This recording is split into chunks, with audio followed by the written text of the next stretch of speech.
Hello friends, this is your friend back with a new fanfic. What if half-demon Naruto built the ultimate harem with Sakura, Ino, Hinata, Anko, Ayame, and Tsume?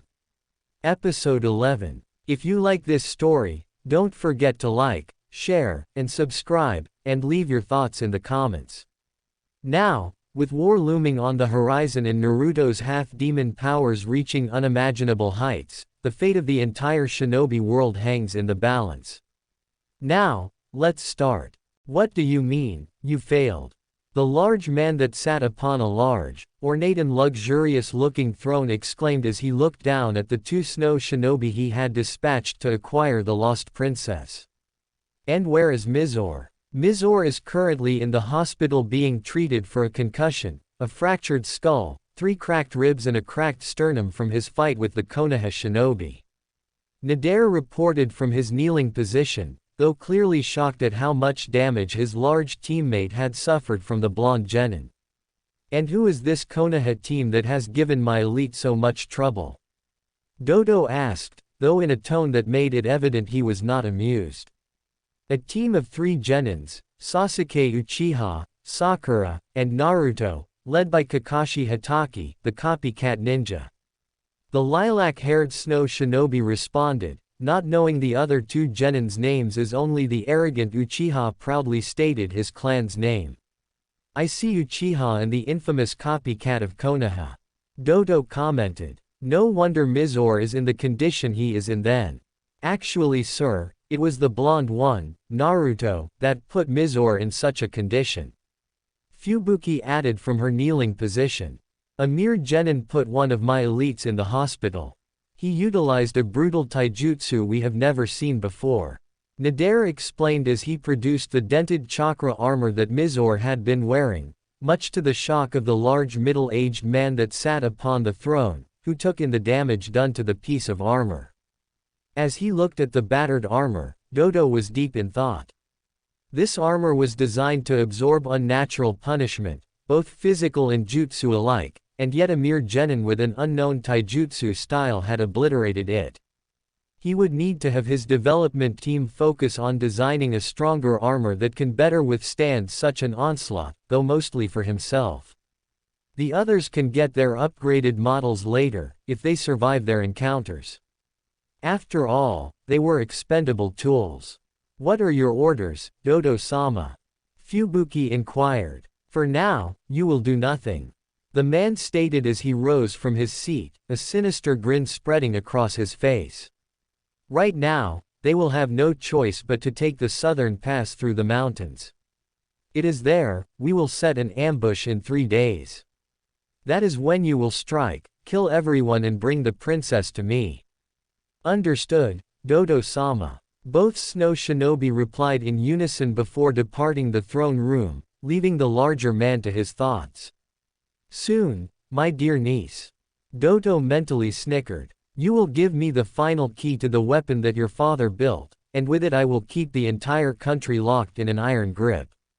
Meanwhile, as the pink-haired snow shinobi walked alongside her teammate in silence. While her face wore her trademark grin, on the inside she was worried. Worried for her best friend and those with her, as she had no way to get word out of the planned ambush without raising suspicion. She could only hope and pray the Konoha shinobi as a whole would be able to keep everyone safe. Please be safe, Koyuki Haim. She silently prayed. With Team 7, my team and I have discussed the issue, and we have agreed to continue on with the mission.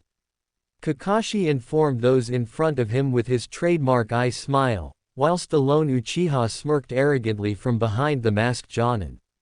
Asama, Koyuki, Naruto, and Sakura all silently and subtly exchanged looks between one another. Knowing for a fact there was no discussion between the entire team. Simply because throughout the night, and into the morning hours, Naruto had sat up with the princess. Poring over the script and discussing what changes could be made to enhance the story further. Sakura alongside them, also adding her own tidbits as needed, or conversing with Koyuki when the blonde was editing the script. Though Naruto had winked at Koyuki causing her to blush slightly, as if to tell her, I told you so. I see. Asama finally spoke up. That is good to hear. We should make landfall by this afternoon. After that, we will take a caravan along the southern pass in between the mountains to get to our destination, a small quaint village. Upon hearing the travel plans, Naruto stepped forward and looked down at the map that was spread open on the table, clearly marking the path they would be taking. Though something didn't sit well with the blonde Hanyu, and he knew exactly what it was. Here, he stated, catching everyone's attention as he pointed to the pass in question that passed right between the two large mountain ranges. This area is where we will most likely be attacked. And how do you know that, Dun? Uchiha questioned. I agree with Naruto, how did you come to that conclusion?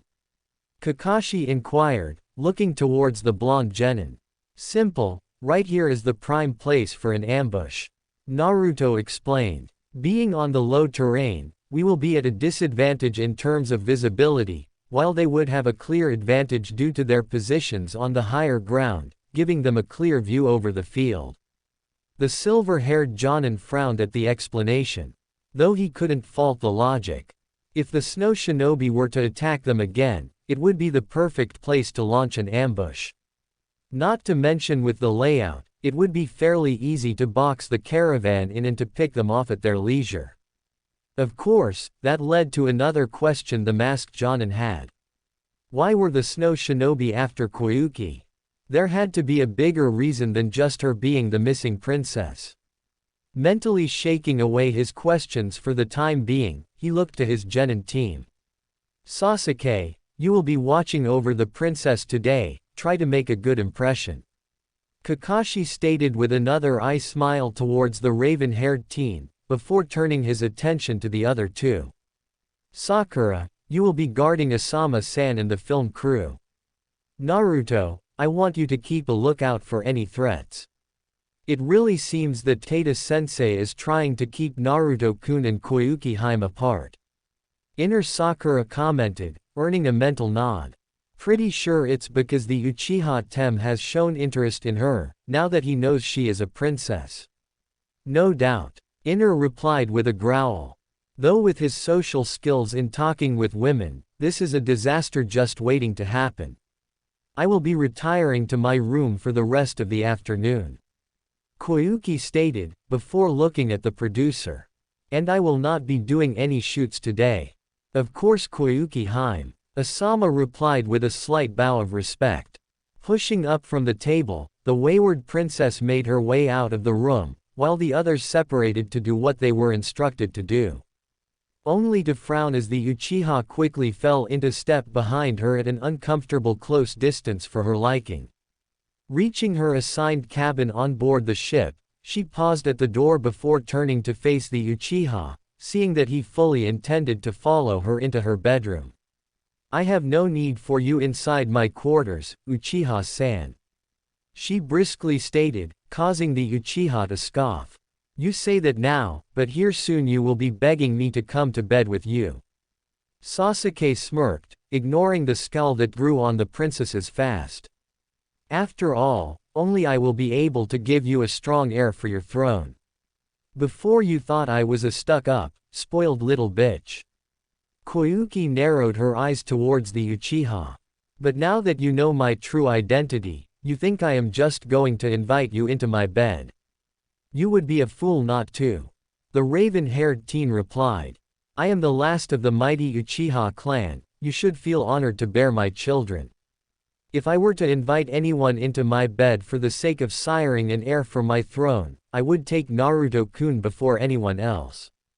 The young princess stated, though unsure why she singled out the blonde genin over everyone else. And what does that one have that I don't? The Uchiha demanded, infuriated, that yet another woman would choose the blonde loser over him. Let's see, he's strong, intelligent, and above all, compassionate. Koyuki listed off the top 3 qualities the blonde Hanyu possessed. Now, I have no need for you. Not giving the brooding Uchiha a chance to respond, she disappeared into her room and roughly shut the door behind her, letting out a huff of frustration and mentally cursing the masked Jonin for assigning the egotistical emo as her personal guard. Why couldn't Naruto have been instructed to guard her? She found his presence much more enjoyable, not to mention they could talk about a number of things as the blonde made himself very approachable, no matter the topic. Meanwhile Sasuke glared at the door, once again having his pride bruised from the princess's rejection to his advances. Scoffing he turned and left the doorway, putting his hands in his pockets as he stalked away. Grumbling about how the blonde dove was ruining everything for him, as he slowly made his way to the deck of the ship, where he could see Kakashi and Naruto near the massive mast of the ship, talking about something, only coming into the tail end of the conversation. That taijutsu style you used yesterday, who taught you? The masked Jonin inquired, looking at the blonde genin. It's not a style I have ever seen before. Naruto looked at the silver-haired Jonin for a few seconds, not sensing any negativity from the man, surprisingly. It seemed Kakashi was genuinely curious. Actually, Kakashi-sensei, Naruto began, I created it myself. Can anyone learn it? Yes, and no. The blonde answered honestly. This style requires years of body conditioning.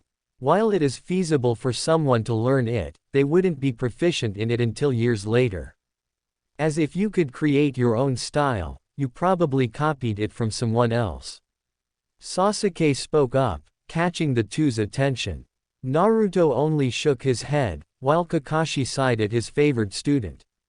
You are supposed to be guarding Koyuki-san. The masked Jonin chastised the raven-haired teen, though earning an eyebrow from the blonde next to him.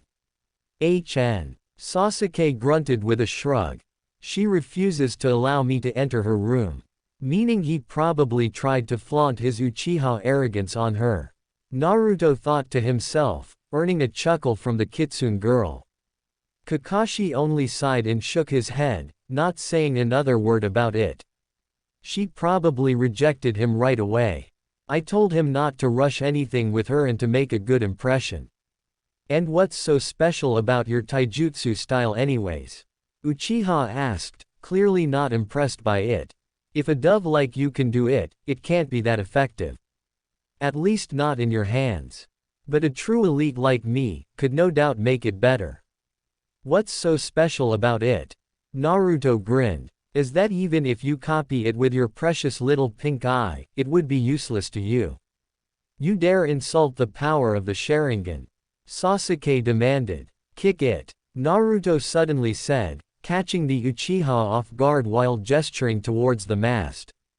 What? Kick it, as hard as you can. The blonde instructed, much to the confusion of the raven-haired teen and even Kakashi, who was wondering what Naruto was planning. What use would it be to kick the post? Kakashi asked. Fine, if the vaunted Uchiha is too scared to do it, I'll do it first. Naruto shrugged before taking a stance, bringing his leg back and swinging it forth.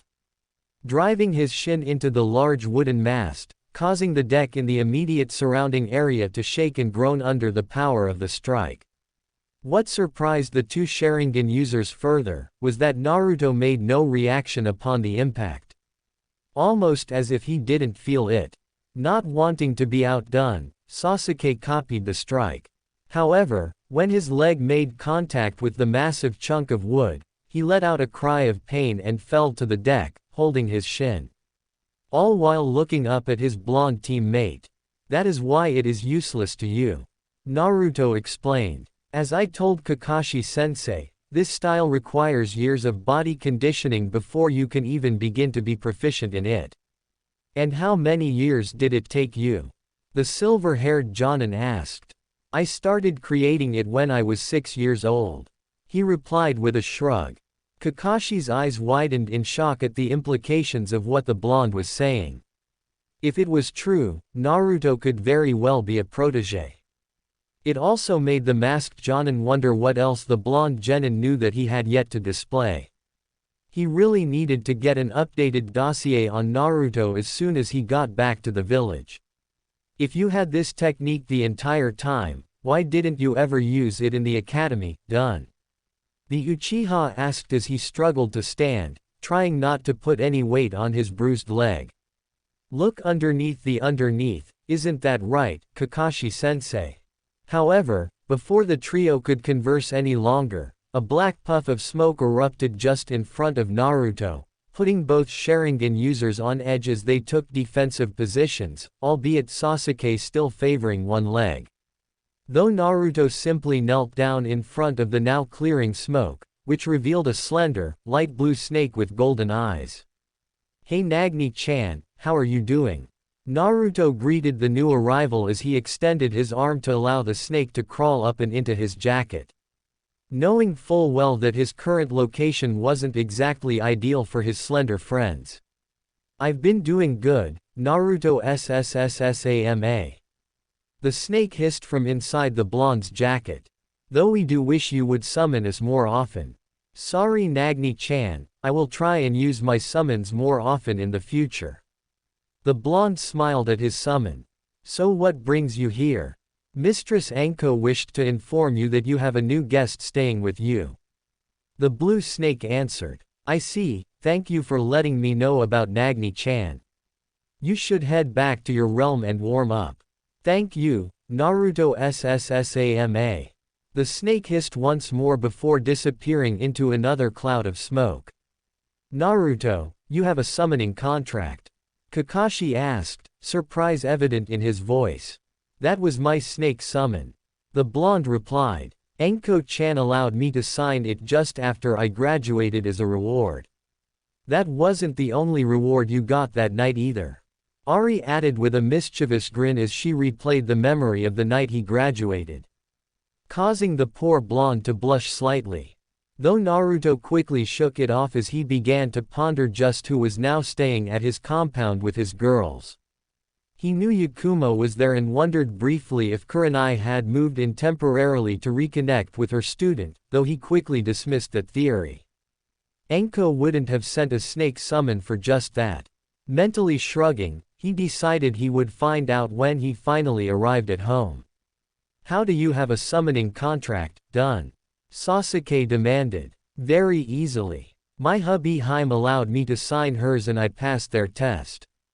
The blonde grinned. "Anyways, I believe I should be keeping a lookout for any potential threats. So, if you'll excuse me."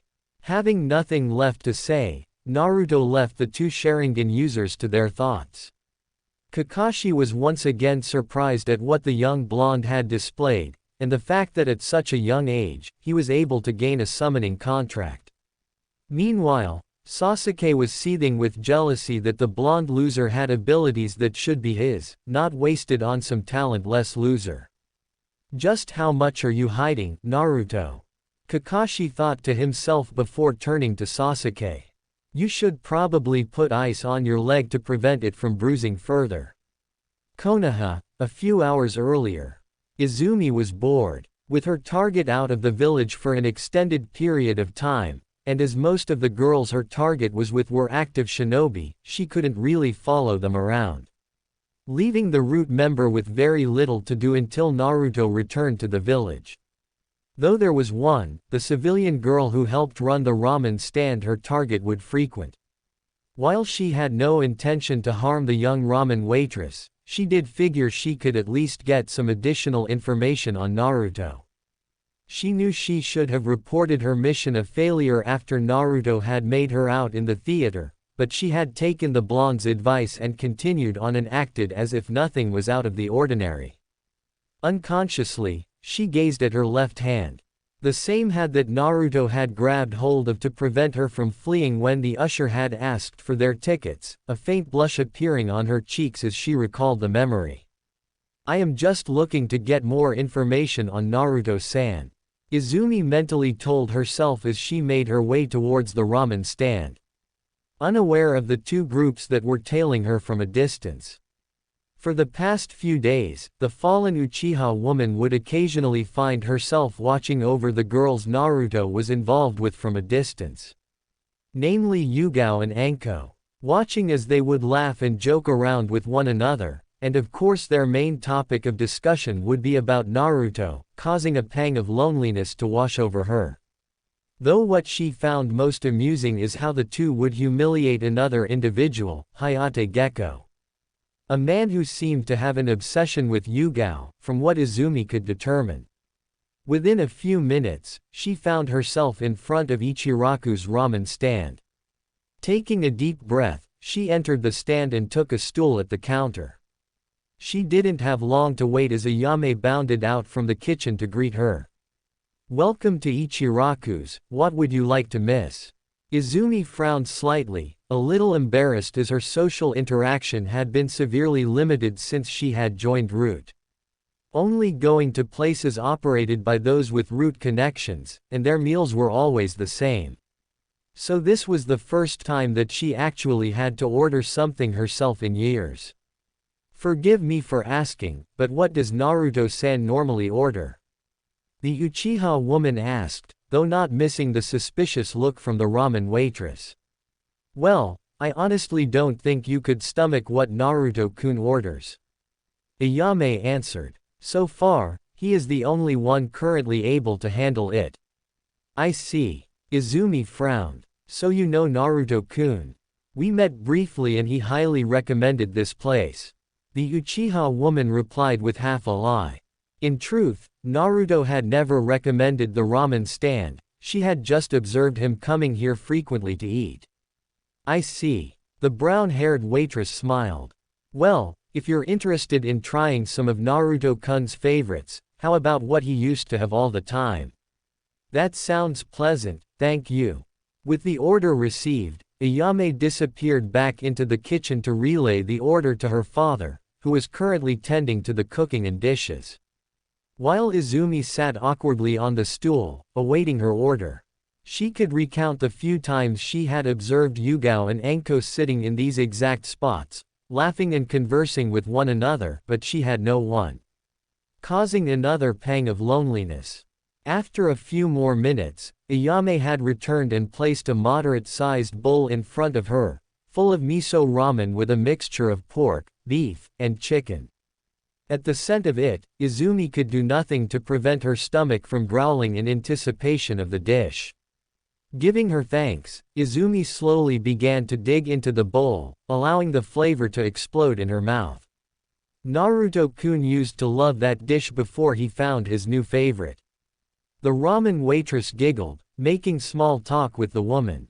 "I see," Izumi replied. "So what can you tell me about Naruto-san, what kind of person is he?" "Oh, are you interested in Naruto-kun?" the waitress teased, earning a slight blush from the Uchiha girl. "Or, is it for your task given to you by that old fossil?" This caused the Uchiha woman to freeze, mid-bite of her food. Slowly casting her eyes towards the brown-haired ramen waitress, who was sporting a knowing grin on her face while she struggled to contain the giggle that threatened to escape from her lips. "You look surprised," Ayame commented with a giggle that escaped her lips. "You really shouldn't be, Naruto-kun tells us everything. So of course we know you've been tailing him, and we also know all about that old war hawk's obsession with turning Naruto-kun into his personal weapon." For her part, Izumi was unsure of what to do. She hadn't expected the girls Naruto was involved with to be aware of her assignment to tail the blonde, as they never showed any signs of knowing who she was or what she was doing. Though, she supposed it did make sense, with how close he appeared with all of them. She had observed that much during her encounter with him at the movie theater. "Relax, if Naruto-kun deemed you a threat to him or us, you wouldn't be here right now," the ramen waitress said, breaking the woman out of her thoughts. "As for your mission, afraid there is not much I can tell you that you don't already know. Unless you want some more private information, for that, you would have to ask Anko-chan." The implications caused the poor Uchiha girl to blush, completely missing the second figure that entered the ramen stand, until an arm draped over her shoulders, snapping Izumi out of her thoughts, only to see a grinning snake mistress in the form of one Anko Mitarashi. "Was wondering when you were going to finally stop in," Anko stated as she took a stool next to the Root member. "The usual, Ayame-chan. Coming right up." The ramen waitress exclaimed before disappearing back into the kitchen. Before Izumi could reply to the snake mistress, another body took the seat on the other side of her. Looking to her right, she could see the purple-haired Anbu woman, Yugao. Feeling trapped, the young Uchiha woman quickly finished her ramen and went to leave the payment for it so she could leave, but was stopped by a hand on her wrist. Looking at the offending hand, she saw the person who it belonged to simply smiled at her. "You should stay and chat," Yugao offered, removing her hand from the girl's wrist, earning a nod of agreement from the snake mistress. Very well," Izumi conceded, seeing no way out of this. And so, over the next hour the four women conversed with one another. At first, Izumi had kept quiet and only spoke when one of the girls would bring her into the conversation, but as time passed she found herself opening up more and more. Gone was the earlier tension Izumi felt earlier, instead replaced by a sense of companionship. By the time she was ready to leave, she had done something she hadn't honestly done in nearly a decade. She laughed. A true, heartfelt laugh. Parting ways with the two women, Izumi made her way towards one of the many root-safe houses on the outskirts of the village. While she couldn't say she got any useful information to report on, she did get a handful of embarrassing tales about her target, making her giggle slightly as she recalled the stories both Anko and Yugao had shared with her. As she neared the safe house, she shook the thoughts from her mind and took on a stoic expression before stopping in her tracks, just as 12 blank masked Anbu surrounded her on all sides. "What is the meaning of this?" she demanded. "Izumi Uchiha, you have been found guilty of treason against Danzo-sama." The leader of the group spoke up with an emotionless voice. "Under what grounds?" Izumi demanded, settling into a defensive stance. "Dining at a non-root affiliated establishment, conversing with non-root affiliated personnel, and failing in your mission assigned to you. I have already reported that Naruto-san is out of the village on a mission, effectively halting my own mission until he returns." The Uchiha woman argued, though not relaxing from her stance. "As for the rest, I was gathering further information. Regardless, you have shown disloyalty to Danzo-sama and his cause," the leader spoke once more, drawing his tanto. "And for that, you must be removed." "Bring it," Izumi challenged, pulling out a pair of kunai. Not waiting for them to attack, the Uchiha woman charged the leader of the group and made a diagonal slash along his chest, before spinning to block an attack coming from behind her, while delivering a strong kick to her first target to knock him away. Parrying the attack away, Izumi jammed her kunai into her attacker's throat before using a kawarimi to replace herself with another one of the root Anbu that surrounded her, allowing him to take the attack meant for her as she jumped back to avoid another strike that barely just missed her, leaving a small scratch on her arm, causing her to wince slightly in pain. However, she didn't have time to dwell on her pain, as she quickly rolled out of the path of a volley of kunai aimed straight towards her, though one had managed to strike her in her right calf, severely limiting her movement. Favoring her injured leg, Izumi stood defiantly against the 10 remaining root Anbu, going through a series of hand seals before launching a fireball towards the group, though catching none as they quickly evaded the attack and descended upon her, delivering a brutal kick to her chest, sending her back into a tree, causing her to cough up a small amount of blood and spit before her body crumbled to the ground. The root Anbu did not let up, as the 10 remaining members sent another wave of kunai towards their target, this time hitting their mark, striking deep into her body, though fortunately she had managed to cover her vital areas. Wincing in pain that racked her body, she could only look up to see the leader of the group slowly approaching her as her eyesight began to dim. "This ends now," the leader spoke as he approached the now vulnerable Uchiha woman, bringing his tanto into a striking position. "I just wish I could have spoken to Naruto-kun one last time," she thought as she closed her eyes and accepted her fate. However, the strike never came. Weakly cracking her eyes open, she saw none other than Anko and Yugao taking out the remaining root Anbu, with the snake mistress using her snakes and kunai to dispatch her opponents, while the Queen of Blades cut hers down with quick and precise slashes. Within minutes, the two kunoichi had dispatched the root Anbu. The last thing the young Uchiha woman saw before darkness claimed her, was the two women approaching her. Anko-chan, take her to the compound. Haku-chan should be able to address her wounds. Yugao instructed the snake mistress, who quickly moved over to pick up the bleeding Uchiha girl. I'll clean up here. Nodding, the snake mistress disappeared in a swirl of leaves as she sunshined to the Uzumaki compound to get the girl in her arms treated for her wounds. 1 hour later, cracking her eyes open, the first thing Izumi noticed was that she was laying on a soft bed, instead of the ground she had blacked out on. Gingerly lifting her arm, she found her wounds were dressed and cleaned, making her wonder who had treated her. The last thing she remembered was the two women from the ramen stand coming to her aid.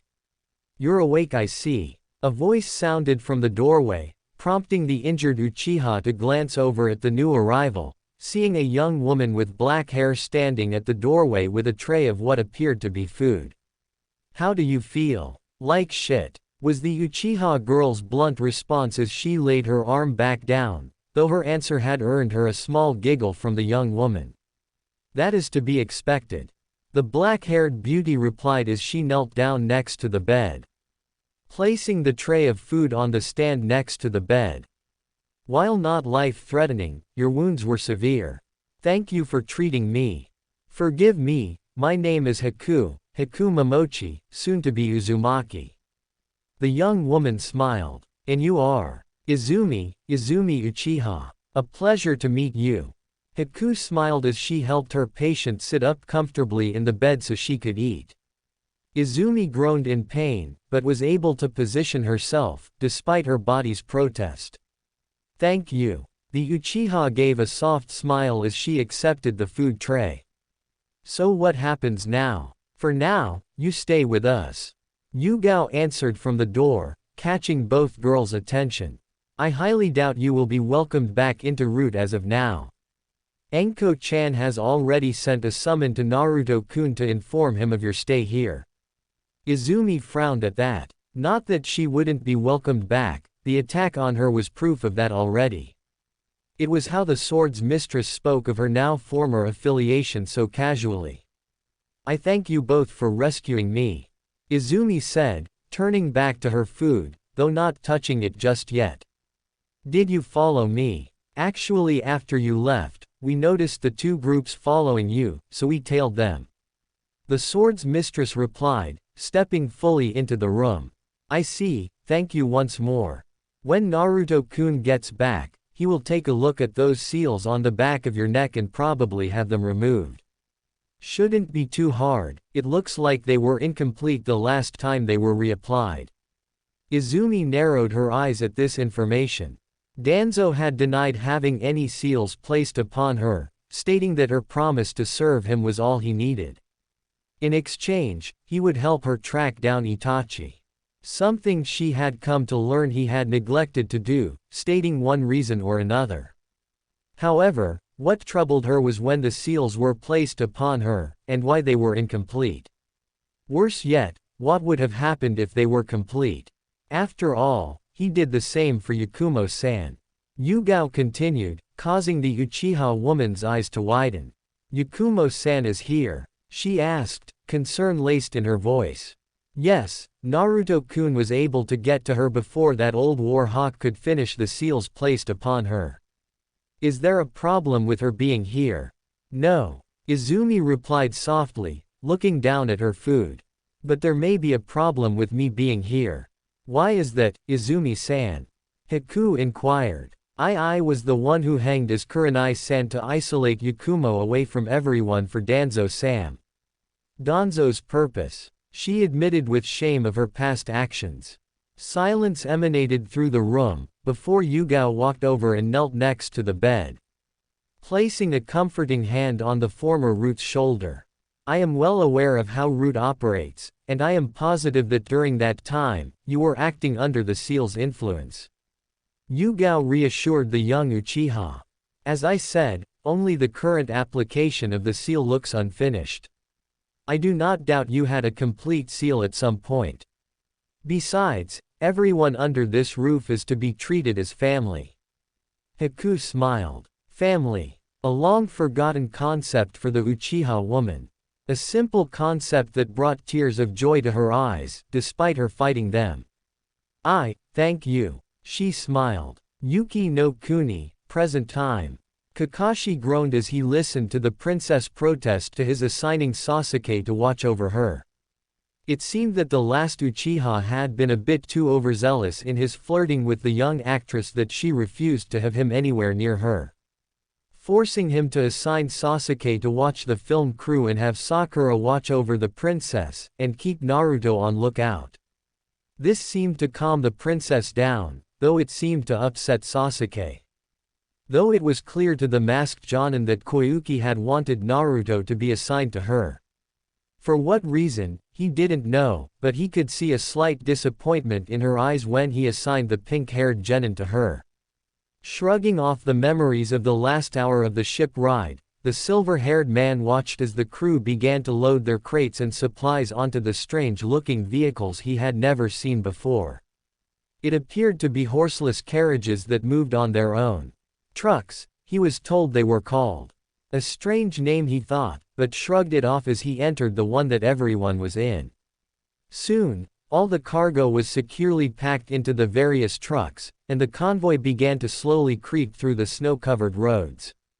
If his team of genin were in shock to see the vehicles in action, they didn't show it.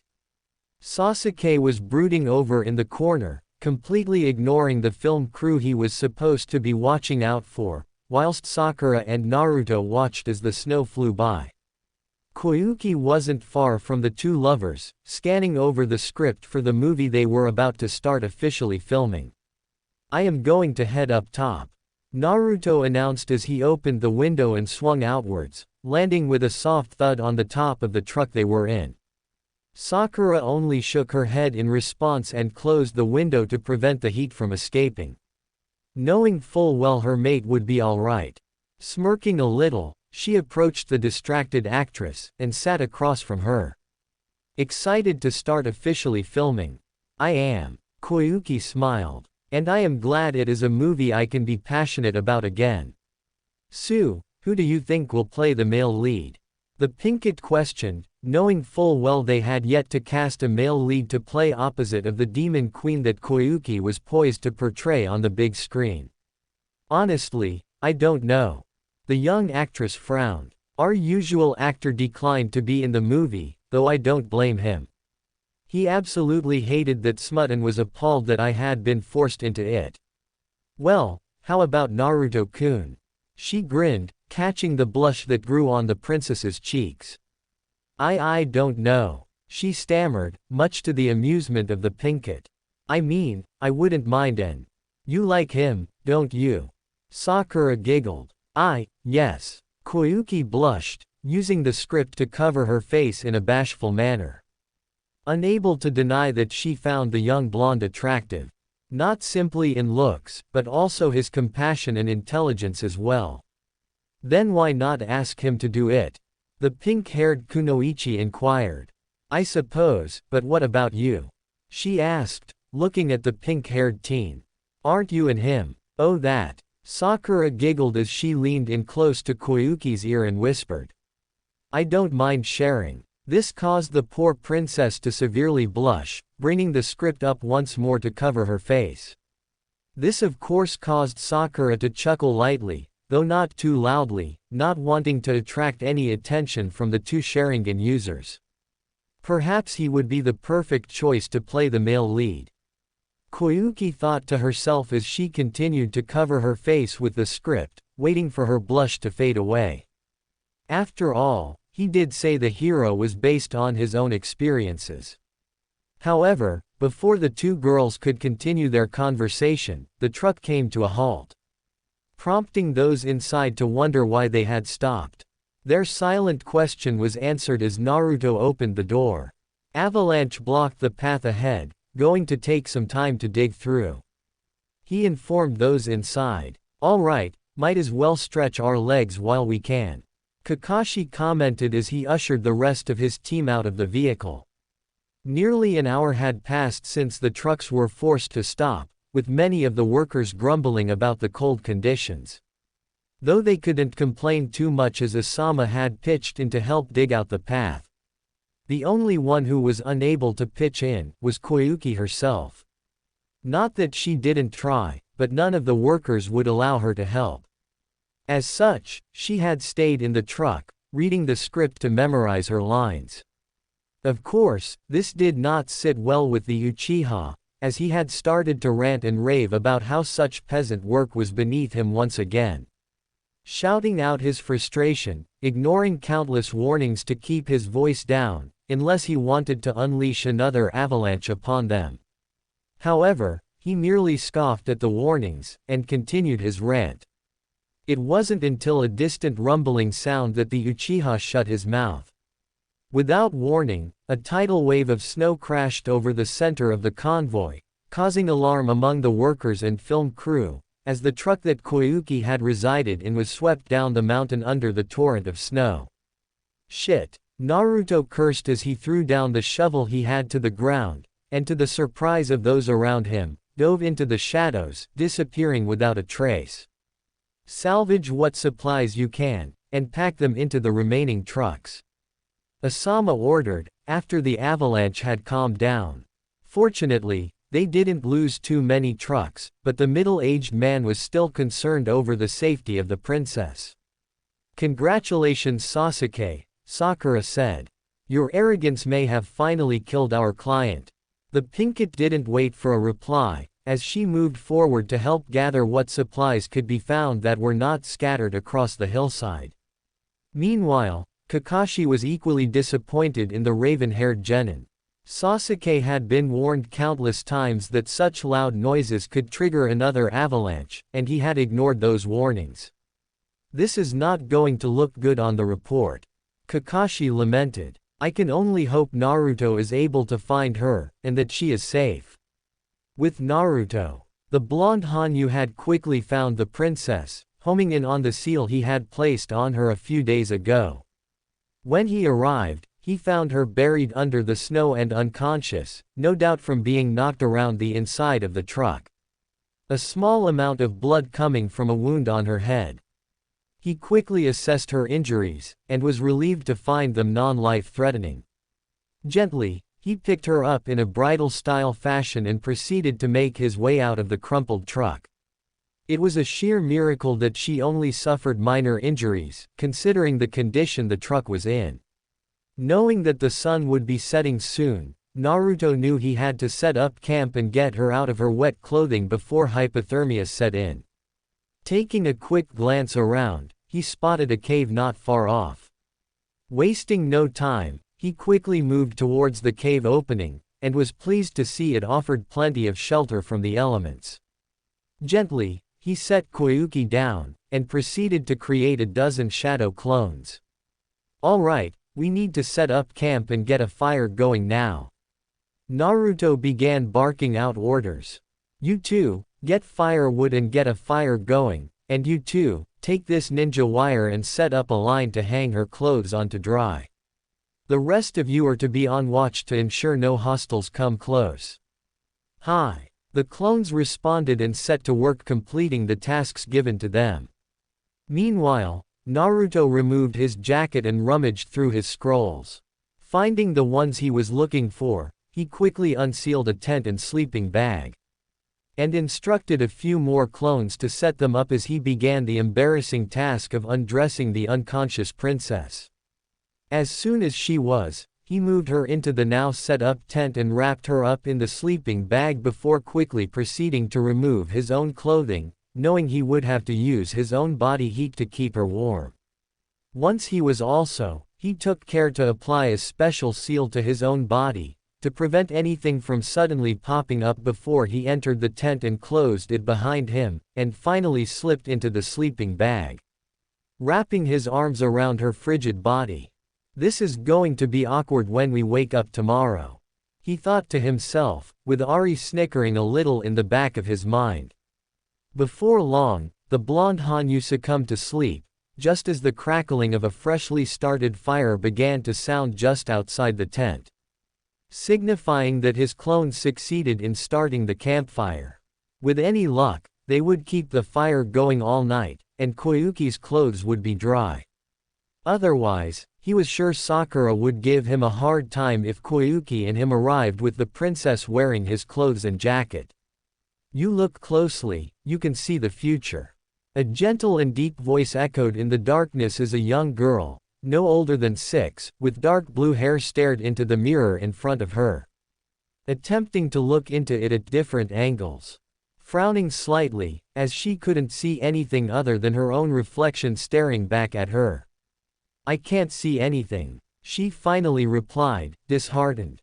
Of course you can. The voice encouraged the young girl, prompting her to look in his direction, revealing a large man with glasses and a slightly receding hairline. A gentle smile on his face. When the spring comes, you will. The spring? She questioned, looking inquisitively at her father. What is spring? It may have seemed like an odd question for the young girl to ask, but all she had known through her short 6 years of life had been cold weather and endless snow. Hence the land's name, Yuki no Kuni. Her father could see her confusion and chuckled softly at it, earning himself a small pout from the girl. That's right, you've never experienced spring, have you, Koyuki?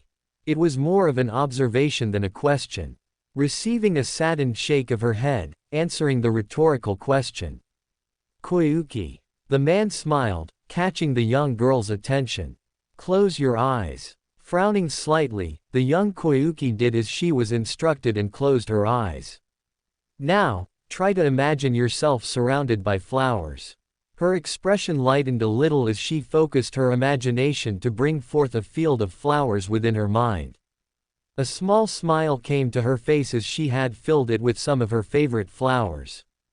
Orchids, tulips, and various other wild flowers she had seen in books and in some of the market stalls being sold in the nearby town. There now, isn't that beautiful?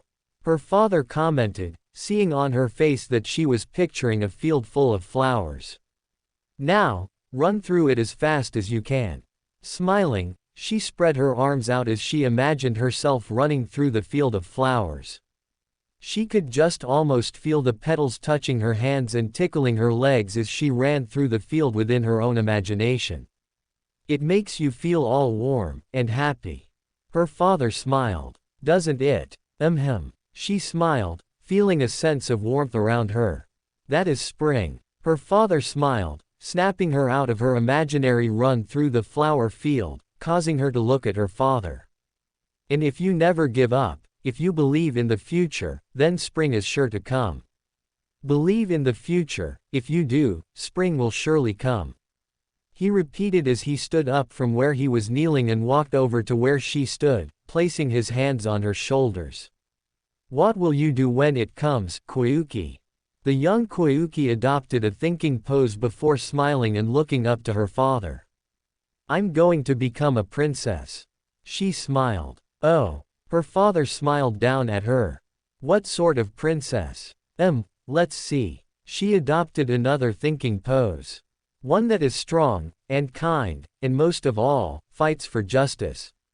This earned her a belly full of laughter from her father, causing her to smile. That's some dream. He laughed, ruffling her slightly, causing her to pout and quickly work to organize her hair once more. Well, so long as you believe in your dream, and never give up. One day, you will be that princess. Saying this, he reached into his pocket and pulled out a beautiful necklace with a simple hexagonal crystal hanging from it and secured it around her neck. You can see it, can't you? He continued as he placed his hands back on her shoulder, prompting her to look into the mirror once more. There is a beautiful princess standing right there in front of you. But, I have sort of a problem. The young Koyuki spoke, looking up at her father. There is something else I want to be. Really, what's that? He asked. An actress. She proudly exclaimed with joy.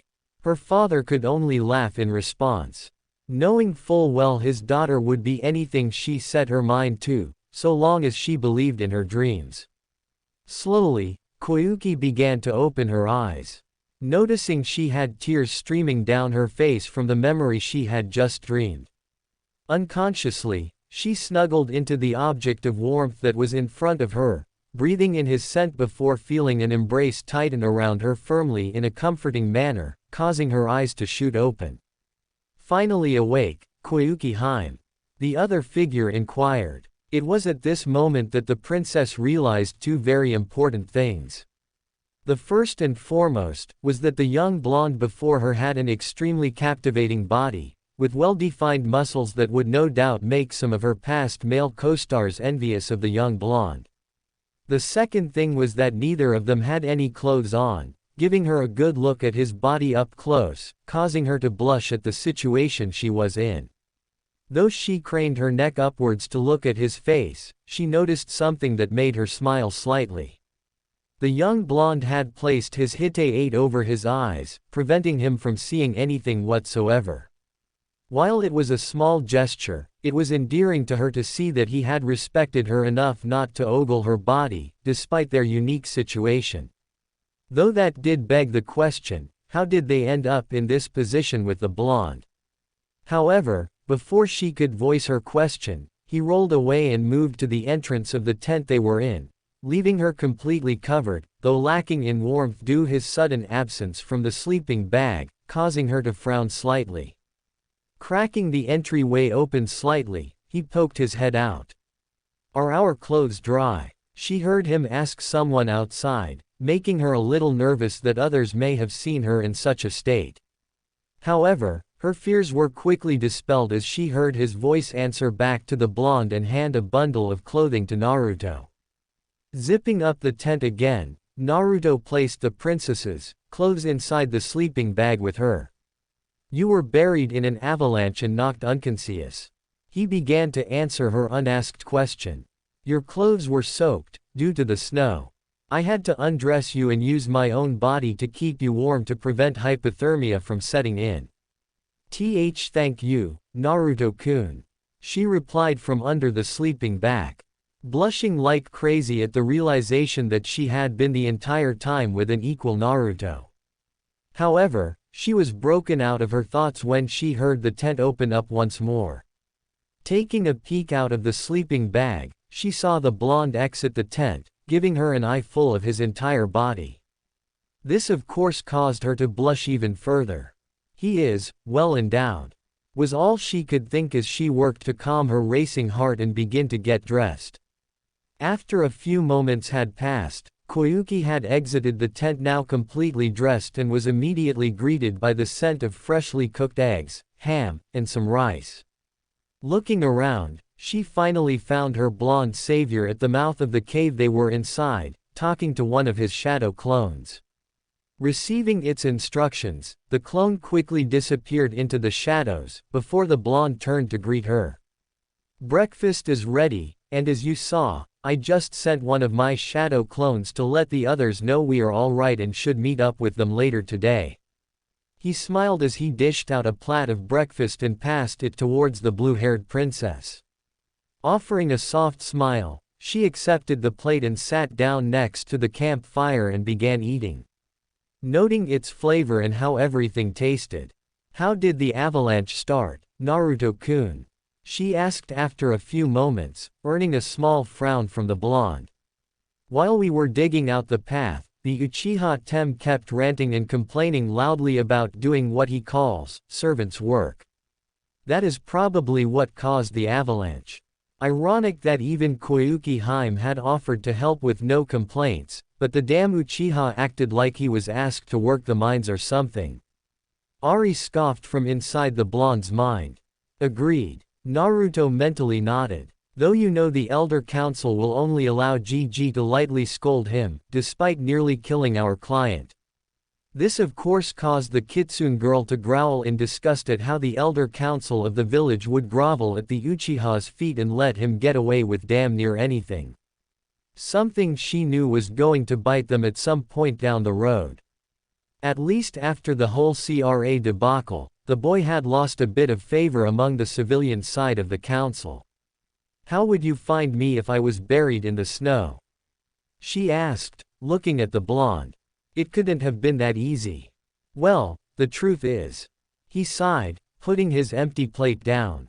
I've got a mark on you that lets me know if you're in danger and where you are. That is how I was able to find you so quickly. This revelation of course caused the princess's eyes to widen slightly. If you're wondering, I put it on you when we first met in that bar. He explained. I knew you were going to run, so instead of being a jerk like Sasuke Tem, I simply prepared. Besides, even then I could feel something was off.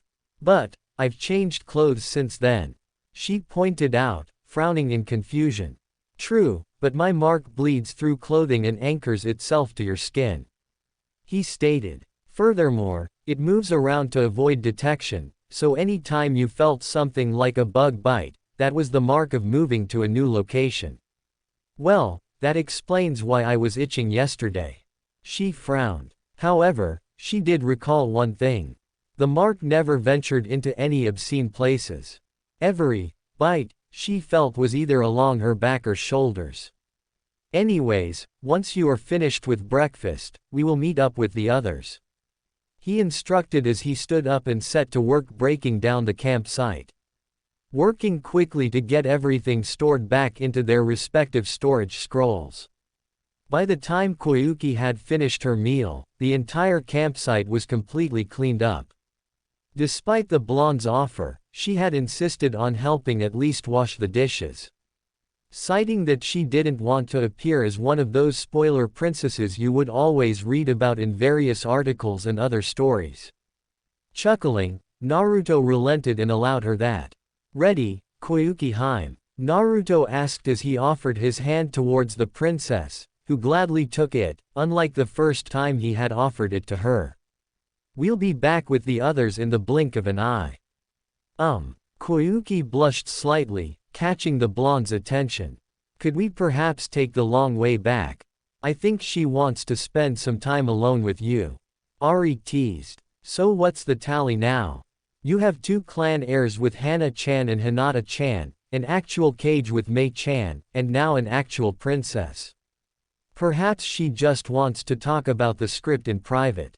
The blonde mentally offered, earning a slight scoff from the Kitsune girl. Oh, I can imagine. Ari grinned. She is going to want to add a hot, passionate, steamy scene between the demon queen and the hero, after of course, she asks you to be in the movie. And what makes you think she will ask me to be in the movie? She's been eyeing you all morning, and blushing at the same time. Kitsune pointed out. So I fully expect her to ask you to play Dante. Seeing as you already told her you based him off of yourself. We'll see. Naruto mentally smirked before turning his attention back to the princess. Though if he was honest with himself, he knew that Kitsune was right and was half expecting the princess-turned-actress to ask him to be in the film. As you wish. He smiled at her. Team 7. Kakashi let out a long sigh as he leaned against the inside of one of the trucks that had survived the avalanche, his nose buried in his trademark orange book.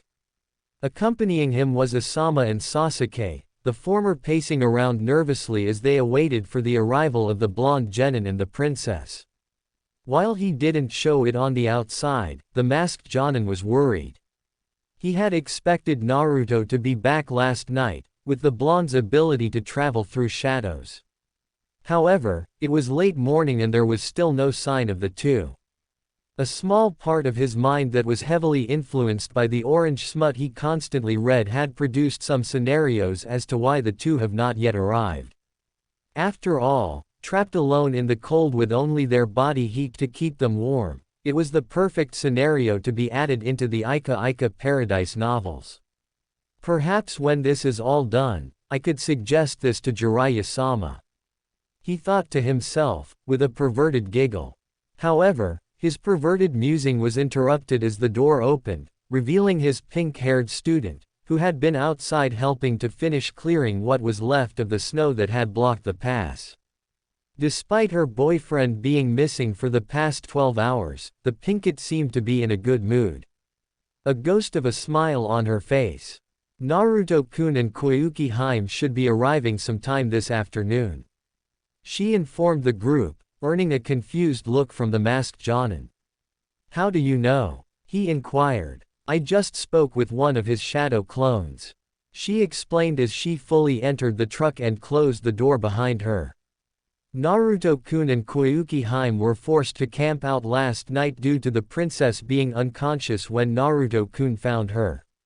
Well, that's a relief. Asama let out a sigh in relief that the princess was safe. Why didn't Naruto just use his shadow ability to get back here last night? Kakashi questioned, having seen the blonde teen do it a handful of times. One of which was during the aftermath of the bridge battle, when Naruto had used the technique to take Sakura to the house to get some rest.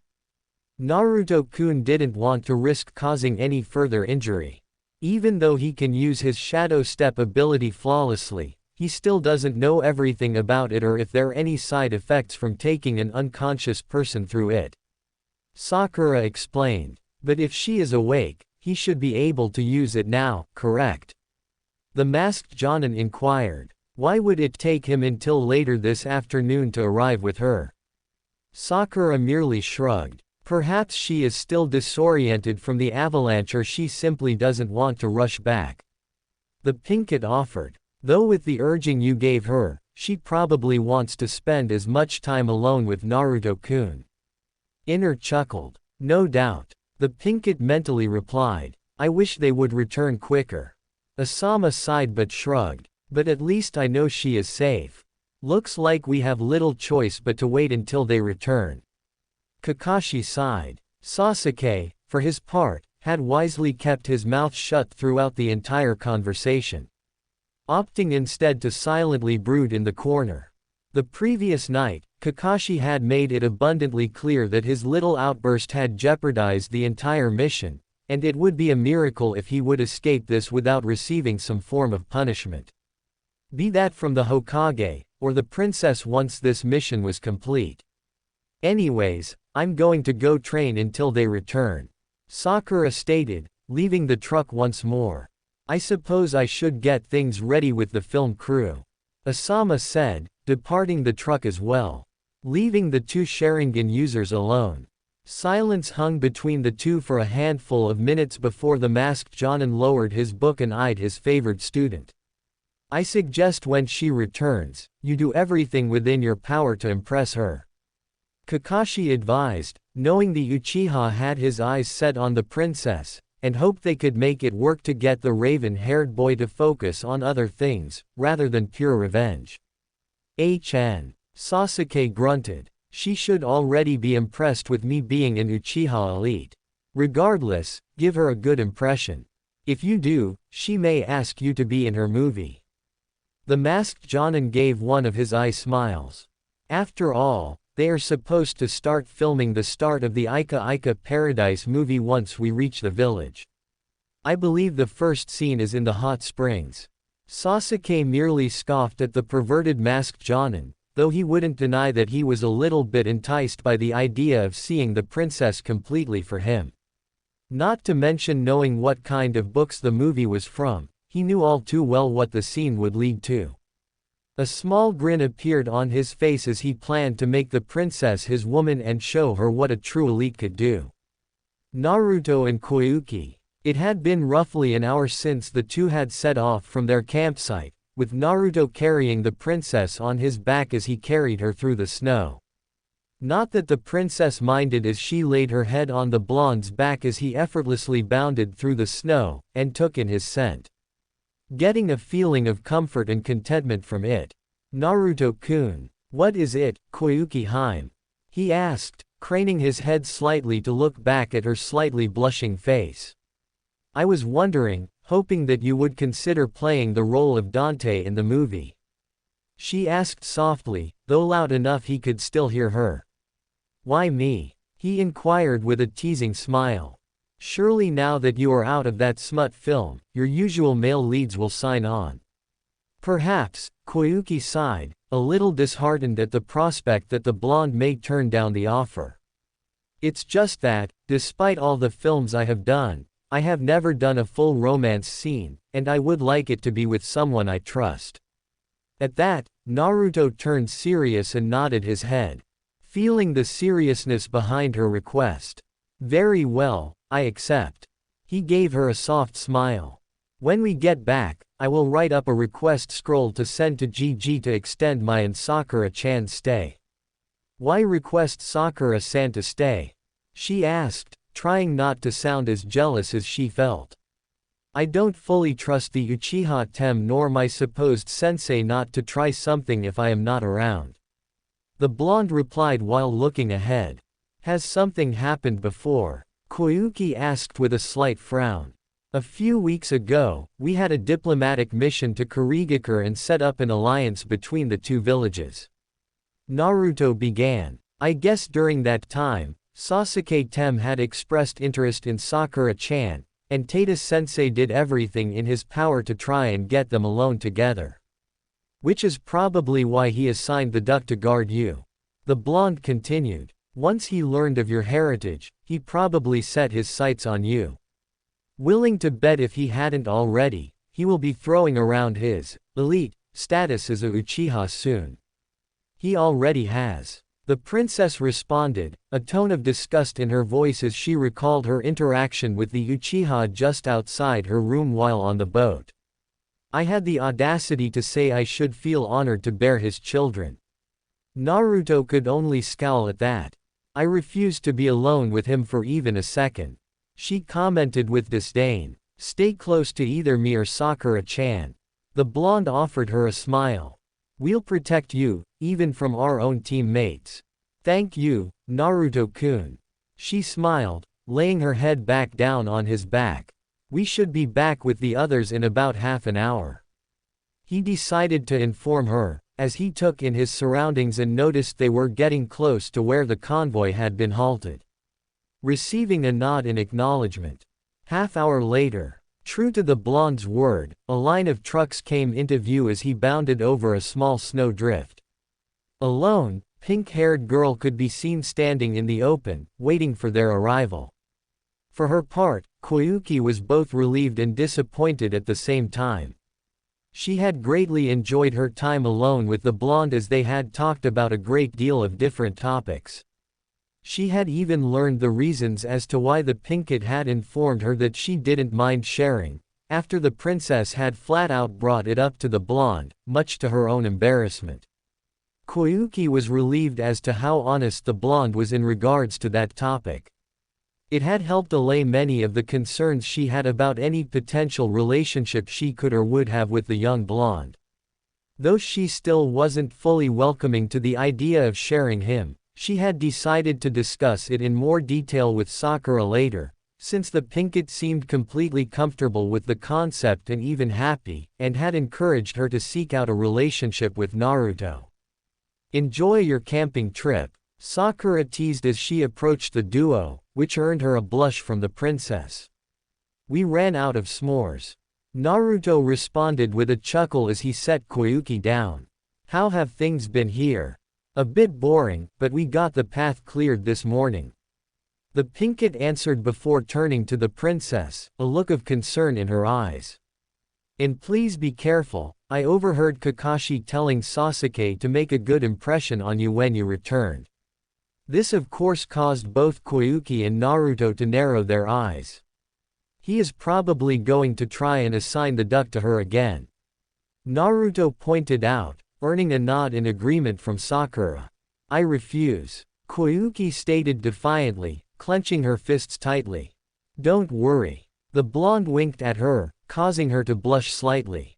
Koyuki-hime, it is a relief to see you safe, Asama stated as he approached the trio, bowing in respect to the young princess.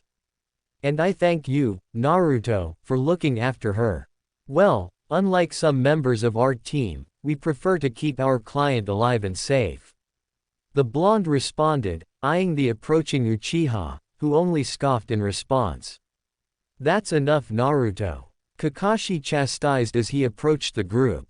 Sakura, I want you to guard the film crew today, while Sasuke. No, Koyuki exclaimed, cutting the masked Jonin off. I absolutely refuse to be left in the care of that arrogant. Naruto and Sakura both couldn't help but snicker to themselves in the princess outburst, whilst the Uchiha looked like he was about to blow a gasket. Meanwhile, Kakashi looked taken aback. In case you forgot, Hitaki-san. She continued, causing the masked Jonin to flinch at the use of his last name. I already refused to have him as my protection detail earlier, and I still refuse to be anywhere near him. I see. Kakashi sighed, before looking between Naruto and Sakura. Very well, Sakura, you will be watching Koyuki Hime. Nodding, the pinkett stood next to the princess, who was still glaring at the masked Jonin for a few more seconds before turning and leaving the group, along with Sakura. Though not before giving one last look towards the blonde, who merely gave her a subtle nod. Sasuke, you watch this time while Naruto watches over the film crew. The silver-haired man finished his instructions, earning another scoff from the Uchiha, and a shrug from the blonde. Having his instructions, Naruto immediately took off towards the truck the film crew was in. Though not before making a few shadow clones to keep watch, not fully trusting the Uchiha to perform his given duty. Arriving at the truck that housed the film crew, Naruto let himself in and quickly set to work writing out the request scroll he had promised Koyuki. Deciding to keep the short, no matter how tempting it was to inform the old man of the avalanche incident, the blonde finished up the scroll quickly and rolled it up. Kuchio's no jutsu. The blonde exclaimed, slamming his hand to the ground, causing a small puff of smoke, revealing the same slender blue snake that had appeared to him the other day. Greetings, says Naruto SSSAMA. Nagini hissed, quickly crawling up the blonde's arm. Sorry for calling you back to this cold place, but I need you to deliver a scroll to the old man for me. The blonde stated as he pulled out the scroll he had just written. If it isn't too much trouble, Nagini-chan. No trouble at all, Naruto SSSAMA. The snake hissed, taking the scroll with her tail. Thanks. The blonde smiled as the snake disappeared in another plum of smoke. The blonde was fairly certain the old man would allow the extension for himself and Sakura, as it was on the client's request. Though he had kept the reasoning for the request for just the two of them a secret, wanting to surprise the Hokage when the film finally did come out. However, he did have to reveal that the Ika Ika movie deal had been cancelled, due to the director meeting with N.U. Kitsune, and that the new film was from the Demon Heart books. Which wasn't exactly a lie, as they had met the author. It shouldn't take long to hear back from the old man. The blonde spoke to himself. Now to prepare for the inevitable ambush that's to come. He thought to himself as he narrowed his eyes slightly. I swear, if this dodo didn't orchestrate an ambush in this pass, I will swear off ramen for a year. This of course earned a small giggle from the Kitsune girl as she could imagine her blonde mate going through ramen withdrawals, should he actually be wrong about the ambush. Though, like the blonde Hanyu, she felt it was coming, and the only thing they could do is spring the trap. Hokage's tower, Konoha. Hiruzen sighed for what seemed like the millionth time within the past hour as he sorted out another stack of paperwork to be filed away. While allowing his shadow clones to do most of the work, it was still expected of him to at least help out. He had just lifted up the stack when a plum of smoke erupted from his desk, causing the poor old village leader to stumble back and drop the stack of papers, causing a domino effect as other stacks of papers fell over, adding to the ever-growing mess. Ah! He cried out as anime tears poured from his eyes, groveling as he imagined how long it was going to take to clean up this mess. Hokage SSSAMA. Nagini inquired from the desk, looking down at the crying old man. Yes. Hiruzen replied as he slowly picked himself up off the floor, turning to his desk and seeing the light blue snake coiled around a scroll. Ah, Nagini-chan. It's been a while. Message from Naruto SSSAMA. The snake hissed as she uncoiled from the scroll, allowing the Hokage to pick it up to read. I see. The village leader commented as he read the contents of the scroll. Raising an eyebrow as to why the actress had specifically requested Naruto and Sakura to remain for an extra 2 weeks to finish up personal matters outside of the mission parameters. Shrugging slightly, he decided he could give his surrogate grandson this much. Pulling out a fresh scroll, he quickly jotted down his permission to allow both of the requested genins to stay for the requested 2 extra weeks before rolling it up and handing it off to the snake. Please give Naruto-kun my regards and wish him luck. Hiruzen stated with a smile. Of course, Hokage SSSAMA. Nagini hissed as she took the new scroll and disappeared once more to deliver the message. Letting out another sigh, he looked around the office before making a few more shadow clones to help him clean up the mess of paperwork. After nearly an hour of picking up and sorting out all the papers, the village leader had finally finished cleaning up the last of the mess. Not taking any chances this time, he assigned each of his clones to file away their respective stacks of papers to avoid another colossal mess from happening. There, the Hokage smiled as he sat back down in his chair, though upon looking at his desk, he found something peculiar. Unknown to him, a certain purple-haired Anbu had swapped out his usual orange book with the first of the Demon Heart series. Being curious, he picked it up and flipped it open, only to find a small note written on the inside cover. Hokage-sama, while I respect your love for your students' books, I strongly recommend giving this a read. I think you may enjoy it. With regards, Neiko. Very well, Neiko-chan. He chuckled as he proceeded to open the book, not one to turn down a thoughtful gift. Though, he may as well read it if the new movie Fujikas is based off this book series. Though he had to admit, the summary of the book did sound interesting. However, before he could begin to get into the book, a presence at his window caught his attention. What do Jiraiya need? The Hokage inquired, placing the book back down on his desk to give his former student his full attention. Well, sensei, I came across something interesting. The white-haired man stated, turning serious. A group of missing nuns has formed, calling themselves the Akatsuki. Do you know what they are after? Hiruzen asked, a little concerned. When Missing 9 began to group up, it was never good. Not yet, but I have my network keeping an ear out for anything new. The Toad Sage stated. The moment you learn something, let me know. Will do, sensei.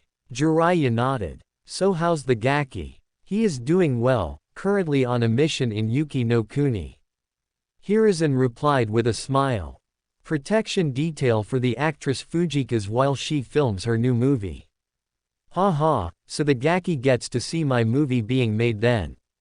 The white-haired man laughed at the irony of his godson being on the set for the upcoming Ika Ika movie. Actually, the studio cancelled the Ika Ika movie. The Hokage informed the perverted Sannin, who immediately stopped laughing, a look of horror washing across his face. What? He asked, his voice stuttering. According to the scroll I just received, Fujikas ran into a NU Kitsune before they set off to Yuki no Kuni, and finalized the deal on a movie based on those books. Hiruzen informed his now heartbroken student. How? Jiraiya mentally questioned himself. Damn that Kitsune to the depths of the Shinigami's stomach. Damn. The white-haired sage finally responded out loud. All that effort to intercept his letter for nothing. Jiraiya, are you telling me that you misused Konoha resources to further your own gain? The Hokage inquired in a cold tone.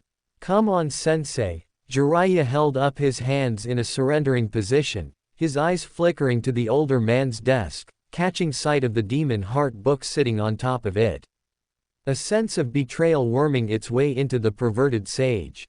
This was the best time to get my movie made, and with Fujikas starring in it, it would have been a sure hit, and furthered my book sales at the same time. That doesn't help your case at all. Hiruzen sighed. Because not only did you use the village's resources for your own gain, which could be considered treason. You also engaged in corporate sabotage. Jiraiya could only gulp at the serious implications. You had better hope that your actions don't come back to bite this village, and it's the Hokage warned. I should go check on my contacts. The white-haired sage clumsily replied as he moved towards the window before jumping out of it and disappearing into the sunset. One of these days, Jiraiya, your perverted ways is going to catch up to you.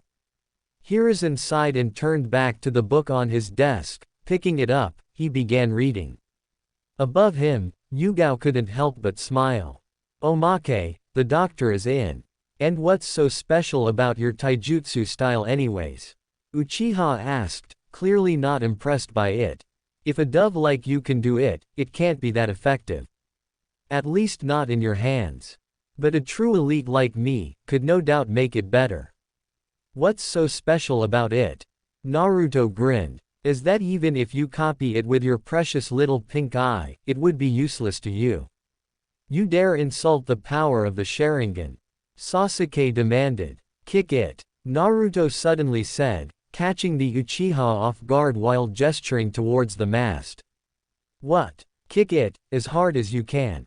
The blonde instructed, much to the confusion of the raven-haired teen and even Kakashi, who was wondering what Naruto was planning.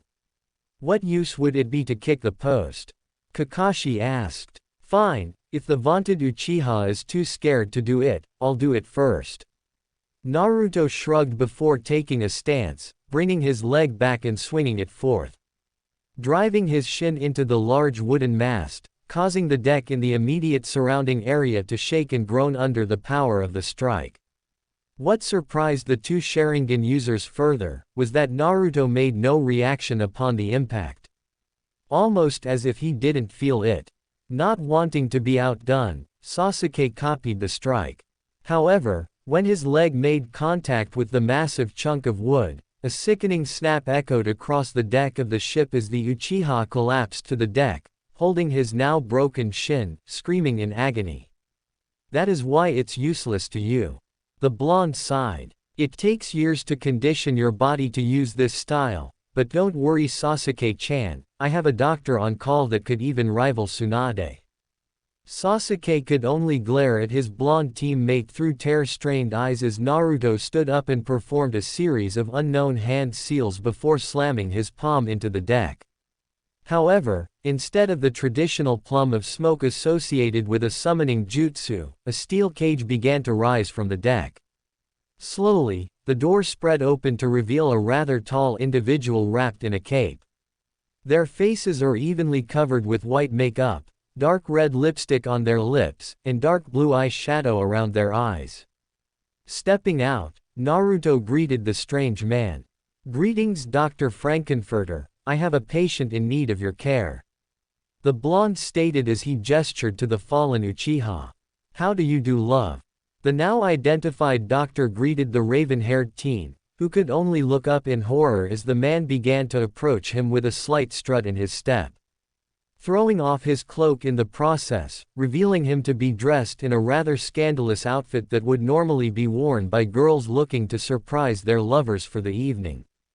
No, no. No, Sasuke screamed as he vainly attempted to crawl away. I'm fine. It's just a bruise. It's just a bruise. Sasuke, Sasuke, Sasuke. Naruto shook his head. It is important to get your leg fixed. After all, Dr. Frankenfurter is a professional. Though, as the blonde was talking, the doctor broke out into a song and dance number about showing the raven-haired teen about not getting strung out by the way he looked and to not judging a book by its cover. As well as a few implications of showing the Uchiha what love really was.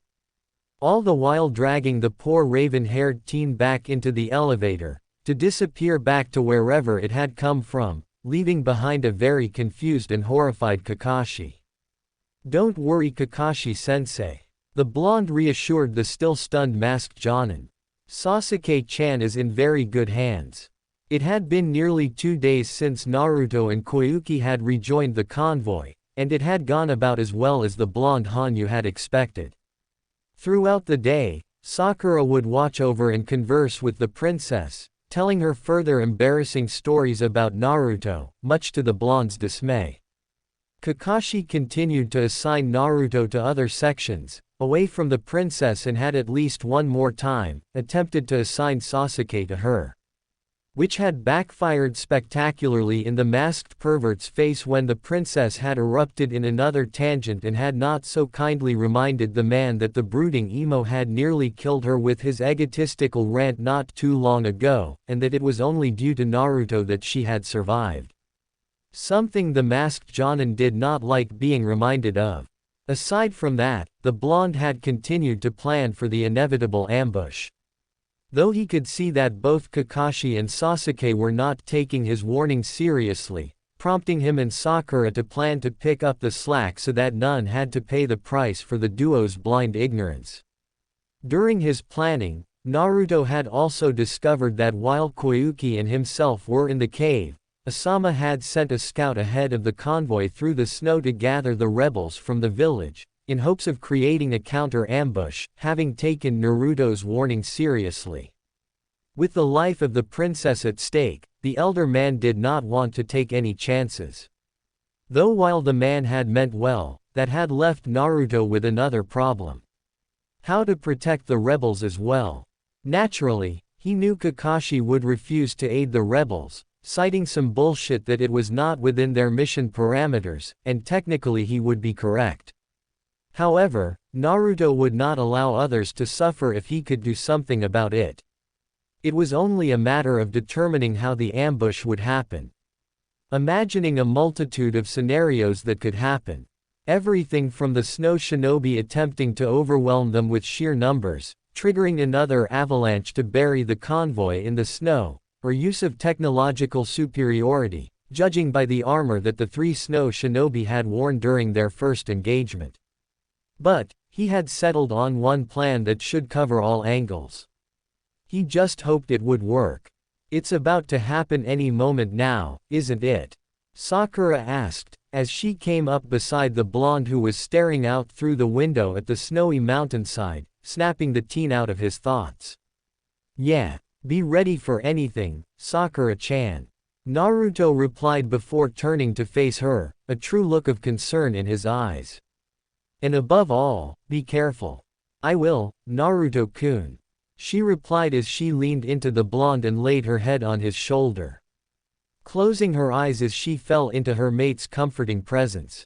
From the corner of the cabin they were in, Koyuki could only mentally sigh to herself as she peered over the script she was pretending to read, as the couple consoled one another before the upcoming ambush.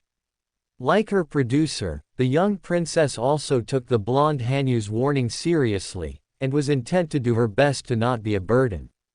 As she watched the couple, she couldn't help but think back to how it felt to be wrapped in the blonde's embrace while they were in the sleeping bag, a small blush creeping across her face, which deepened even further as she recalled the lack of clothing neither of them had. Koyuki Haim, the director of the film, shouted as he swung open the door of the trailer they were in, allowing a burst of cold air to invade the warm interior. We need to find a male lead for the film. The young princess could only sigh as she knew this was going to be brought up eventually, since she had not notified any of them that she had requested Naruto to take the role. Though before she could respond to the director to reassure him that she had already secured a male lead, the masked Jonin stood up and placed his hands on Sasuke's shoulders in a manner to present the arrogant Uchiha as a candidate for the role. I am sure Sasuke here could handle it no problem. Kakashi gave his trademark eye smile to the director. The director was silent as he looked the raven-haired boy up and down, rubbing his chin in thought. Can he act? The man finally inquired, still unsure of the young teen being presented to him to be considered for the part. I am sure he can pull it off. The masked Jonin responded, giving another eye smile. With it being an Ika film, I don't think too much will be required. At this, Koyuki couldn't help herself but to giggle at the silver-haired man's statement. At first, Kakashi thought that she was giggling because she was considering the idea of having Sasuke star in the film with her, however that quickly changed when he saw her narrow her eyes at him. I'm afraid you are behind in current events, Hitaki-san. Koyuki responded with a clipped tone, though still flashing a malicious and almost gleeful grin as she continued. That trash got cancelled before we even left port. Despite himself, the masked Jonin couldn't help but flinch as the princess called the smut he loved so much, trash. Mentally, he imagined himself rubbing the favored orange book as if he were consoling it from the hurtful things the young actress had said about it. Even more so, the perverted man felt absolutely crushed that the Ika Ika movie had been cancelled.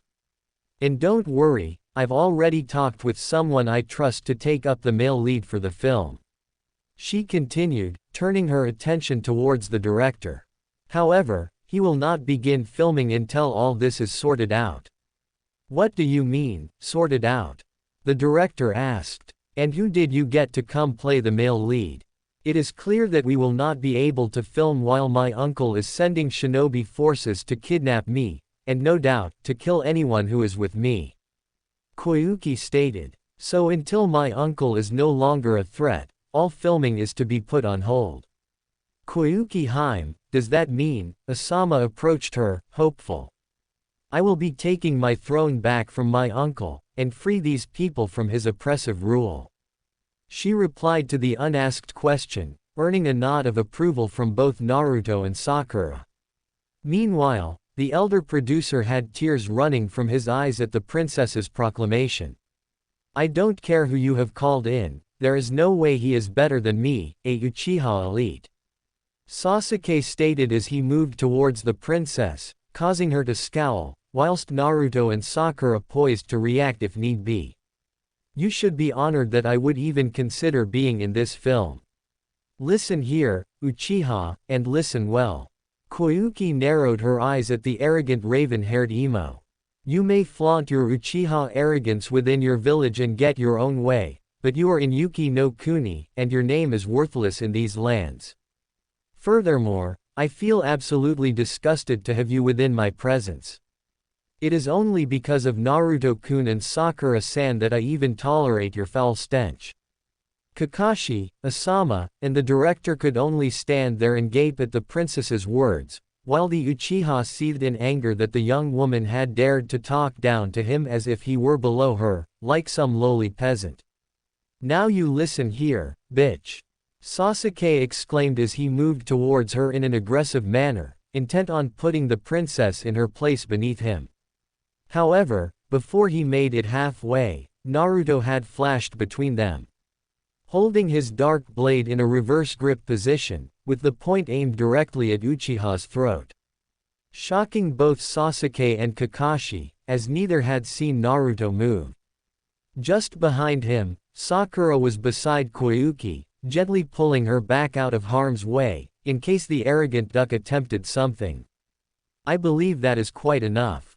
The blonde stated in an even tone, his piercing blue eyes staring directly into the Uchihas, causing the raven-haired boy to flinch slightly at the coldness of Naruto's voice. Naruto, Kakashi began, only to be interrupted. Hitaki-san, I strongly suggest you put this arrogant fool on a tighter leash. Koyuki stated, with a cold edge to her voice from behind the two Hanyus. Lest he finds his head on the gallows once I claim my throne. The masked Jonin gulped at this and silently nodded before he placed a firm hand on the Uchiha's shoulder to pull him back.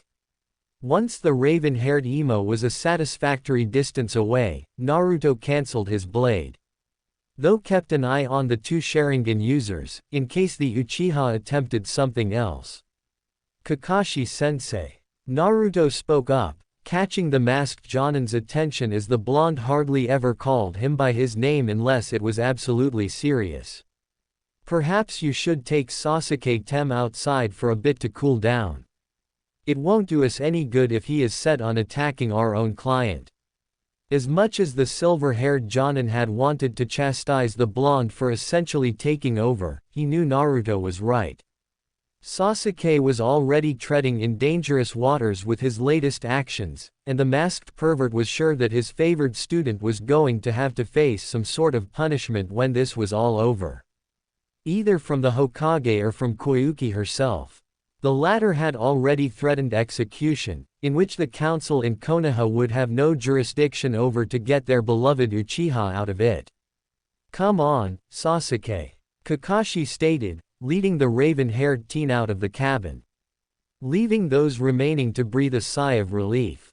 "Are the rebels in position, Asama-san?" Naruto turned to the elder producer. "They should be by the time we reach the pass you suspect the ambush to happen." The man replied. "But why have them so far away? They are eager to fight for Koyuki Heim. I know, which is why I've asked you to have them stay back." The blonde stated, earning a confused look for not only the elder man, but also Sakura. "Naruto-kun, what are you planning?" The pinkett inquired with a small frown. "Something that will save a lot of lives." He sighed. Truth was, he wasn't sure if it was going to work, but it was a chance he was willing to take. Given that it had consumed nearly 3/4 of his chakra reserves to initiate his plan to begin with. Still, the blonde Hanyu had a feeling in his gut that Dodo was going to attack them with something so brutal. It would crush the rebellion in a single stroke, and the best way to avoid that was to not have the rebels there at all. Hence why he had replaced their entire ranks with shadow clones he had sent ahead to change as the rebels, with the actual rebel army hiding well behind the fake army. "I expect to see the 3 we fought before to show up." Naruto continued. "When they do, I will square off against Fubuki, the pink-haired one." "What, my hair isn't pretty enough for you?" Sakura teased, causing the blonde to chuckle slightly. "Don't be jealous of Sakura-chan. You'll always be my cherry blossom." He teased back, earning a blush from his pink-haired mate. "But in all seriousness, I want to talk to her and ensure she is safe. Because one way or another, this ends today. Either they manage to wipe out the rebellion, or we take them out and go after Dodo himself. Please, be careful," Koyuki said, concern laced in her voice. "Both of you. Don't worry." Naruto winked at her, causing her to blush. "We won't leave you alone with that arrogant duck." This of course, caused both Sakura and Koyuki to laugh softly at the absent Uchiha's expense, allowing a sense of levity to fall between the 3. Half an hour later, silence passed between the occupants as they continued on their way towards the village that they were set to arrive in within the hour. Sasuke had opted to stay on the far end of the cabin, mostly due to Kakashi's insistence that the young Uchiha not cause further trouble for himself. Though that didn't stop the raven-haired teen from casting angry glares towards the princess and Sakura. The two had noticed this, but had ignored the brooding emo, which only infuriated him further.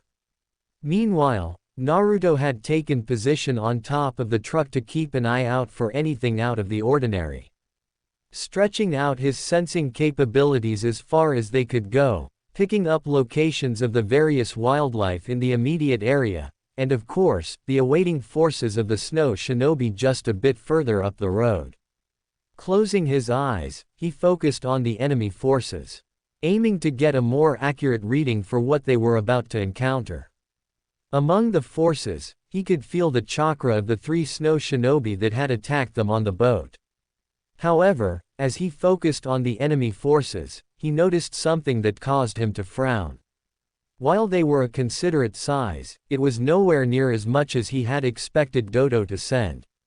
It was as if the tyrant had something else planned. Narrowing his eyes, Naruto began to speculate what the madman's plan could be. "Guess we will find out soon enough," the blonde thought to himself as he jumped down to let the others know. "Be ready for anything, Ari-chan." "Right, Naruto-kun." The kitsune girl nodded. "Better let the others know of what's about to happen," Naruto mentally commented as he pounded on the roof a few times with his foot, to give Sakura the signal to get ready. Inside the cabin, the occupants all looked towards the source of the pounding before looking amongst one another. Nodding to one another, Sakura and Koyuki moved over to where Asama and the director were, earning a questioning look from the masked Jonin. "What's going on?" Kakashi inquired, looking up from his orange book. Naruto-kun is warning us of the upcoming ambush so we can get ready, and keep Koyuki Haim and the film crew safe. Sakura replied, earning a scoff from the brooding Uchiha. The dope is probably just faking it to make himself look better than he actually is. Sasuke commented dismissively. I highly doubt an ambush will happen. Kakashi mildly agreed with the Uchiha. If anything, we will only see the three that attacked us previously. This of course prompted both Koyuki and Sakura to roll their eyes, while Asama frowned at the masked Jonin. The elder producer for one was glad that at least two of the Konoha shinobi he had hired were capable of doing the job. One of which had even gone well above and beyond what was asked. If you do not trust Naruto-kun to relay accurate information about an impending attack, then why assign him to keep a lookout if you will just ignore his warnings? Koyuki countered, causing the masked Jonin to sigh and relent to the princess's reasoning. However, Kakashi didn't get much time to dwell on it as the truck and the convoy came to a sudden halt. It's happening, Sakura stated as she looked to the film crew and princess to issue instructions. Everyone outside, but stay near the trucks for cover. Sakura, why? Kakashi's words fell on deaf ears as everyone aside from himself and Sasuke had exited the truck, prompting the masked Jonin to sigh as he jumped out as well with the Uchiha behind him, becoming a little frustrated that both Sakura and Naruto had essentially taken over this mission. Once outside, he was greeted with the sounds of a massive battle as shouts and screams echoed from just beyond a large snow bank that now blocked the path of the trucks. Three familiar forms standing atop them, sneering down at the Konoha shinobi. It's been a while, hasn't it? Hitaki. Nader greeted sarcastically, earning a chuckle from both of his teammates. Knowing what was about to happen, Kakashi uncovered his Sharingan eye, and braced himself for the inevitable attack from the three snow shinobi. Meanwhile, Naruto jumped down from the roof of the truck he was standing on, causing the larger of the snow shinobi to flinch slightly at the sight of the blonde, causing the Hanyu to chuckle to himself. Heya big guy, Naruto stated with a sadistic grin, zeroing in on Mizore. How's the ribs? Once more, the large snow shinobi flinched slightly, unconsciously bringing a hand up to cover his barely healed ribs that had been cracked from the man's earlier encounter with the blonde. Alright, pleasantries are out of the way. Fubuki commented as she crouched down, ready to leap into action. Let's take care of these and bring the princess back to Dodo-sama. Fine, fine. The lilac-haired shinobi shrugged. Mizore you take. I got the pink-haired bitch. The larger shinobi stated. He absolutely refused to fight Naruto once more. PFF'd, whatever. Fubuki shrugged. I'll take the handsome one. Flattering, but you're not my type. Sasuke retorted as he readied himself with a kunai. I was talking about the blonde one, you duck emo. The pink-haired snow shinobi scoffed.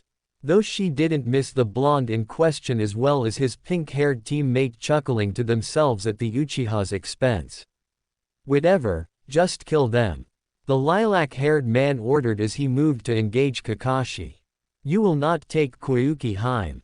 Asama exclaimed as he came running up to the group, dressed in a traditional samurai armor, signifying the elder man's former position of the royal guard for the princess's father, and by extension, the princess herself.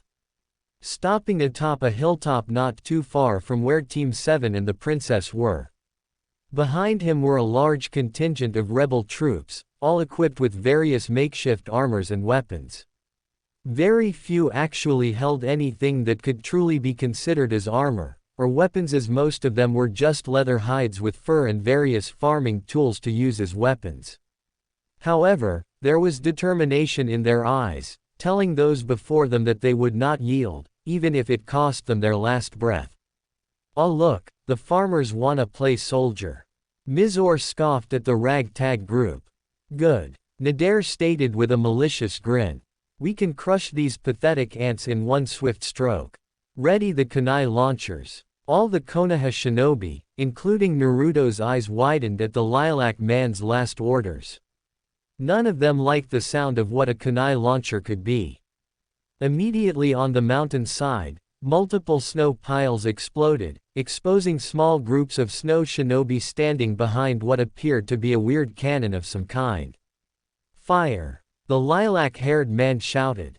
Shit! Naruto mentally cursed as he quickly ran towards the princess and tackled her down to get her out of harm's way, ensuring that his own body shielded her from any potential threat from the launchers. Grunting slightly as a few stray ones struck him in the back. Without hesitation, Sakura went through a series of hand seals to summon a large enough earth wall to protect the film crew and the director from the volley of kunai that now rained down upon them, while Kakashi did the same to protect Sasuke from the onslaught. The rebels however had no such fortune as the kunai tore through their ranks, eliciting screams of terror and pain from the ragtag rebellion forces. Even the elder man's armor proved useless against the onslaught of blades that tore into his chest and stomach, with one even wedging itself into the man's knee, causing him to crumble down to one knee, using his sword to keep him steady as he stared up at the snow shinobi. "You will not win," he rasped out, before collapsing onto his back as the hail of kunai ceased as the launchers ran out of ammo. "I think we already have." Nadare laughed as the Konoha shinobi began to emerge from where they were hiding. As they did, a snowy field of bodies greeted them of what was once the rebel army that retaliated against Dodo and his rule. Kakashi silently lowered his head in mourning for the fallen before turning his attention back to the lilac-haired man that had ordered the massacre that would be forever etched into his memory due to his Sharingan being active at the time of the massacre. For his part, Sasuke remained quiet, completely apathetic to the fallen rebellion. On the other hand, Koyuki let out a sharp gasp, bringing her hands up to her mouth to cover a silent scream that threatened to erupt from her throat. Tears formed in her eyes. What made it even worse for her, was knowing that they had all laid down their lives for her. Turning to the blonde in front of her, her eyes widened as she saw 4 kunai embedded into the blonde's back. "Don't worry Koyuki-hime," he smiled at her before channeling some of his chakra to his back to force the embedded weapons out, allowing them to drop harmlessly to the snow beneath him. By this time, Sakura had also emerged from the earth dome she had made for the film crew, closing it behind her to ensure the crew would remain safe until the battle had subsided. Seeing the snow strewn with bodies, she couldn't help but to feel a swell of sorrow for the fallen, turning her attention to the 3 snow shinobi that still stood atop the snow pile, blocking the path. Her eyes narrowed at the 2 males of the group. "Well, that takes care of the trash," Mizore commented, earning a scowl from the 2 Hanyus and the princess. "Let's wrap this up," Nadare instructed. "Kill them." Immediately the 3 snow shinobi launched themselves at their chosen opponents, with Fubuki making a dash towards Naruto, who merely smirked and jumped away, leading the pink-haired snow shinobi away from the group. Meanwhile, Mizore launched himself towards Sakura, intending on smashing her into the ground as he raised his large hands and brought them down viciously into the snow, creating a cloud of snow and dirt to obstruct his vision momentarily, while Sakura leapt away. "Stay still, so I can crush you," the large man exclaimed, trying to find the pinkett in the flurry of snow. "Yeah sure, let me get right on that," the pinkett thought sarcastically to herself, earning a small chuckle from her inner self. "You shouldn't waste your time on a weakling like her, when you can face an elite like me," Sasuke stated as he landed off to the side of the larger snow shinobi. "Idiot," inner Sakura commented. "He could have used the distraction to take him out. What do you expect? Tada-sensei has constantly praised him for such actions." Sakura mentally rolled her eyes. "We should hang back and see how he does." Inner giggled, imagining the arrogant Uchiha getting laid out on the ground. "Agreed, but keep on guard just in case either of them try something." In agreement with her inner self, Sakura bounded a fair distance away from the 2 males as Sasuke charged at the larger man with his kunai. aiming to disable the snow shinobi as quickly as possible, only for the weapon to deflect harmlessly off the large man's chakra armor.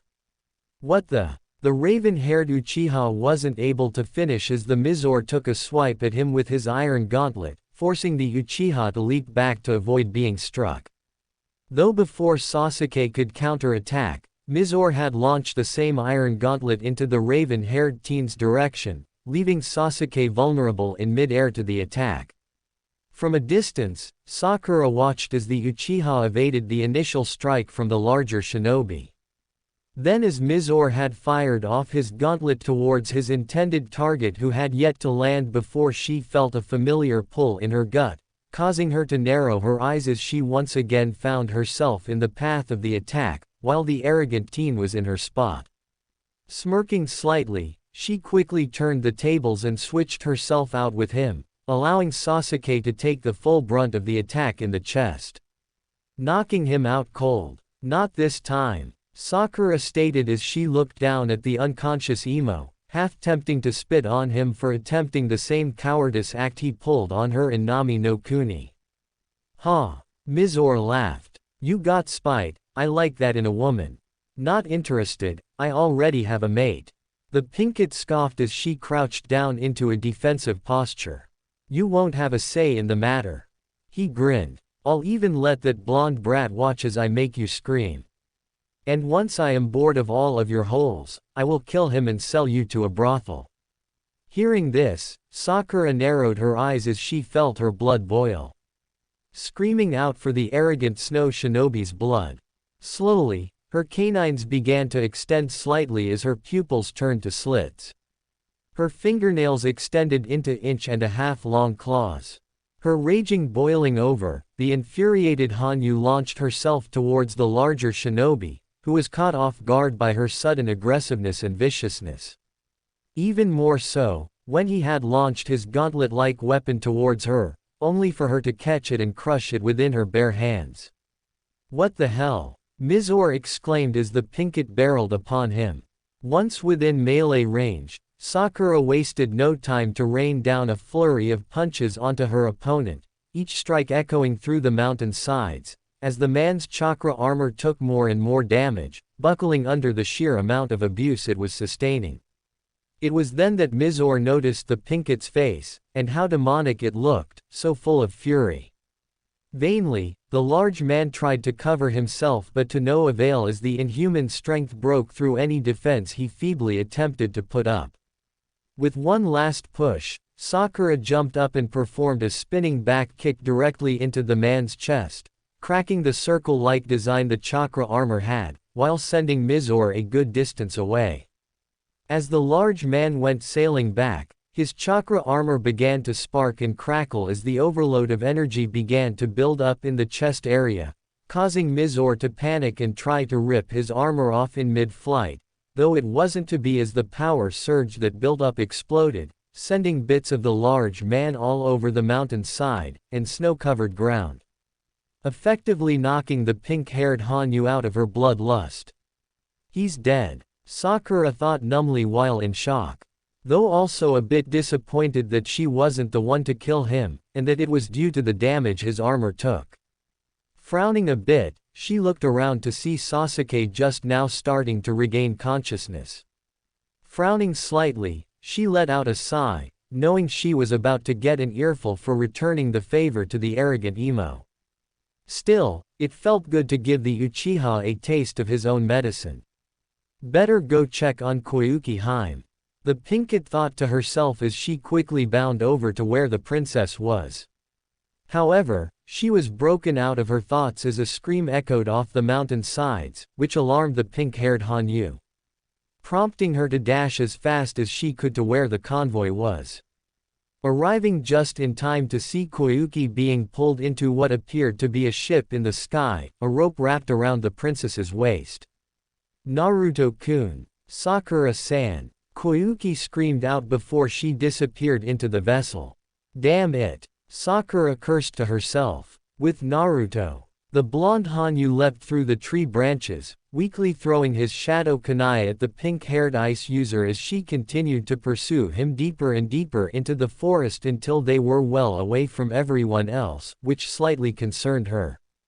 She knew what the blonde was mildly capable of, due to the injuries Mizor had sustained after their initial attempt to kidnap the princess, and she was not looking forward to feeling that happened to her.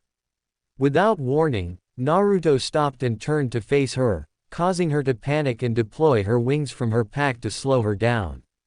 She would have turned tail there, and flew away if the blonde hadn't spoken up. I think we are far enough away from the eyes and ears of everyone else. Naruto smiled as he leaned up against a tree. Right, Fubuki-san. What do you mean? She tentatively asked as she landed on a tree branch across from the blonde. Well, for one, Koyuki Haim would be upset if I hurt her best friend. The blonde shrugged, causing the pinket's eyes to widen in shock that he knew of her friendship with the lost princess. And don't worry, only myself and Sakura-chan know that you are a spy for the rebels. Aside from Sandayu-san, of course. For what good it did, I couldn't warn them about the ambush. The pink-haired girl frowned.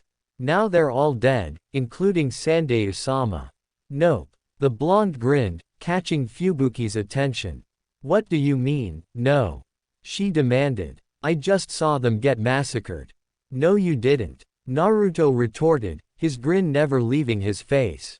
You saw my shadow clones get massacred that were hanged as Asama-san and the rebels. Fubuki could only stare at the blonde in silence in complete shock.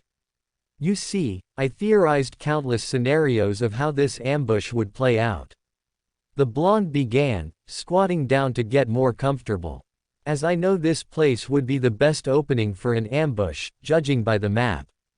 So I planned around it. I also counted on that bastard Dodo to want to wipe out the rebellion, though I didn't expect him to employ such weapons. But if they were just clones, why didn't they disperse when struck? She questioned in confusion. Chakra reinforced, thanks to a very special girl in my life. He cryptically replied, earning a dumbfounded look from the pinket. I'll explain later. So what's your plan? Fubuki asked. Go and kill Dodo or something. That's exactly my plan. The blonde grinned. And we'll free your parents as well. However, instead of happiness from the pinket, he only saw sorrow. Are they? He didn't finish, as he saw the tears leak out of her eyes. I had to kill them a month ago. She sniffled, curling her knees up into her chest as she leaned against the tree. Dodo was becoming suspicious of me, so to test my loyalty to him, he had me kill my own parents. With a quick movement, Naruto was on the same branch as Fubuki and brought her into a comforting hug to try and calm her down. Rubbing her back as he did so while she cried into his chest. I'm sorry, he whispered. It's not your fault. She sniffled. My parents were prepared for something like this. They said they would proudly die if it meant that I remained safe. I promise you this, Dodo will pay for all that he has done. The Uzumaki vowed, now having a new reason to send the vile man's soul to Jashin. For now, we need to get back to the others. So, please forgive me.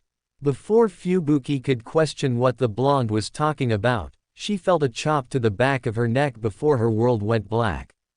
It didn't take long for Naruto to return to the convoy, only to see a distraught Sakura, and an upset Sasuke who was glaring at the pinket the entire time. Meanwhile, Kakashi was leaning against the side of the truck, reading his orange smut. What did I miss? Naruto inquired, though looking around, he noticed Koyuki was missing. That must be why Sakura-chan is upset. Dodo has Koyuki Haim. Sakura answered flatly, causing the blonde to frown slightly. He could tell that his pink-haired mate was beating herself up over Koyuki being taken. Who's that? Kakashi asked, referring to the pinket in the blonde's arms. Fubuki. Naruto simply answered before making his way over to where Sakura stood. Put her in Koyuki's bed. I'm going to go get Koyuki Haim back. Nodding, Sakura took the snow shinobi and entered the trailer, ignoring the glare the Uchiha was sending her way. We should interrogate her to find where Dodo is, the masked Jonin suggested as he moved to follow Sakura into the truck. No, the blonde stated. Under international shinobi law, she is my prisoner since I am the one who defeated her, therefore she is under my care. Speaking of which, what happened to the other two snow shinobi? Nadare escaped, and the other one was killed when his armor malfunctioned. Asama stated as he came out of his hiding spot, much to the surprise of Kakashi, who quickly looked over to see the prone body of him laying on top of the snow mound he was killed on. Your plan worked like a charm, Naruto-san. The entire rebellion is in your debt. Wah, how? Was all Kakashi could stammer out, earning a grin from the blonde. Ain't shadow clones the most useful technique, especially when you can make a small army of them? To prove his point, the bodies of the rebels began to dispel in small sections, causing the blonde to slightly wince as he experienced how some of them died. Shaking the feeling off, he turned and began to walk towards the tree line. Where are you going, Naruto? Kakashi asked. To get Koyuki Hime back. The blonde simply answered. We need to wait and find out where she is being held before we rush in. The masked Jonin argued as he reached into his pocket and pulled out a hexagonal crystal on a necklace that had been on the princess's neck, before he switched it with the fake she was now wearing. Besides, I have what Dodo is really after. This caused Naruto to pause and look over his shoulder back at his supposed sensei. Congratulations Tada-sensei. The blonde commented. You just further endangered Koyuki Hime. Without that necklace, Dodo has no reason to keep her alive. Good job. Without waiting for a response, the blonde Hanyu took off with renewed speed and disappeared into the shadows of the trees. So friends, this was episode 11 of this dark and action-packed story. If you enjoyed it and want the next episode soon, make sure to like, share, and subscribe to the channel. Also comment down your thoughts. Do you think Naruto's half-demon power will save the shinobi world, or will it become the force that changes it forever? I'll see you in the next episode.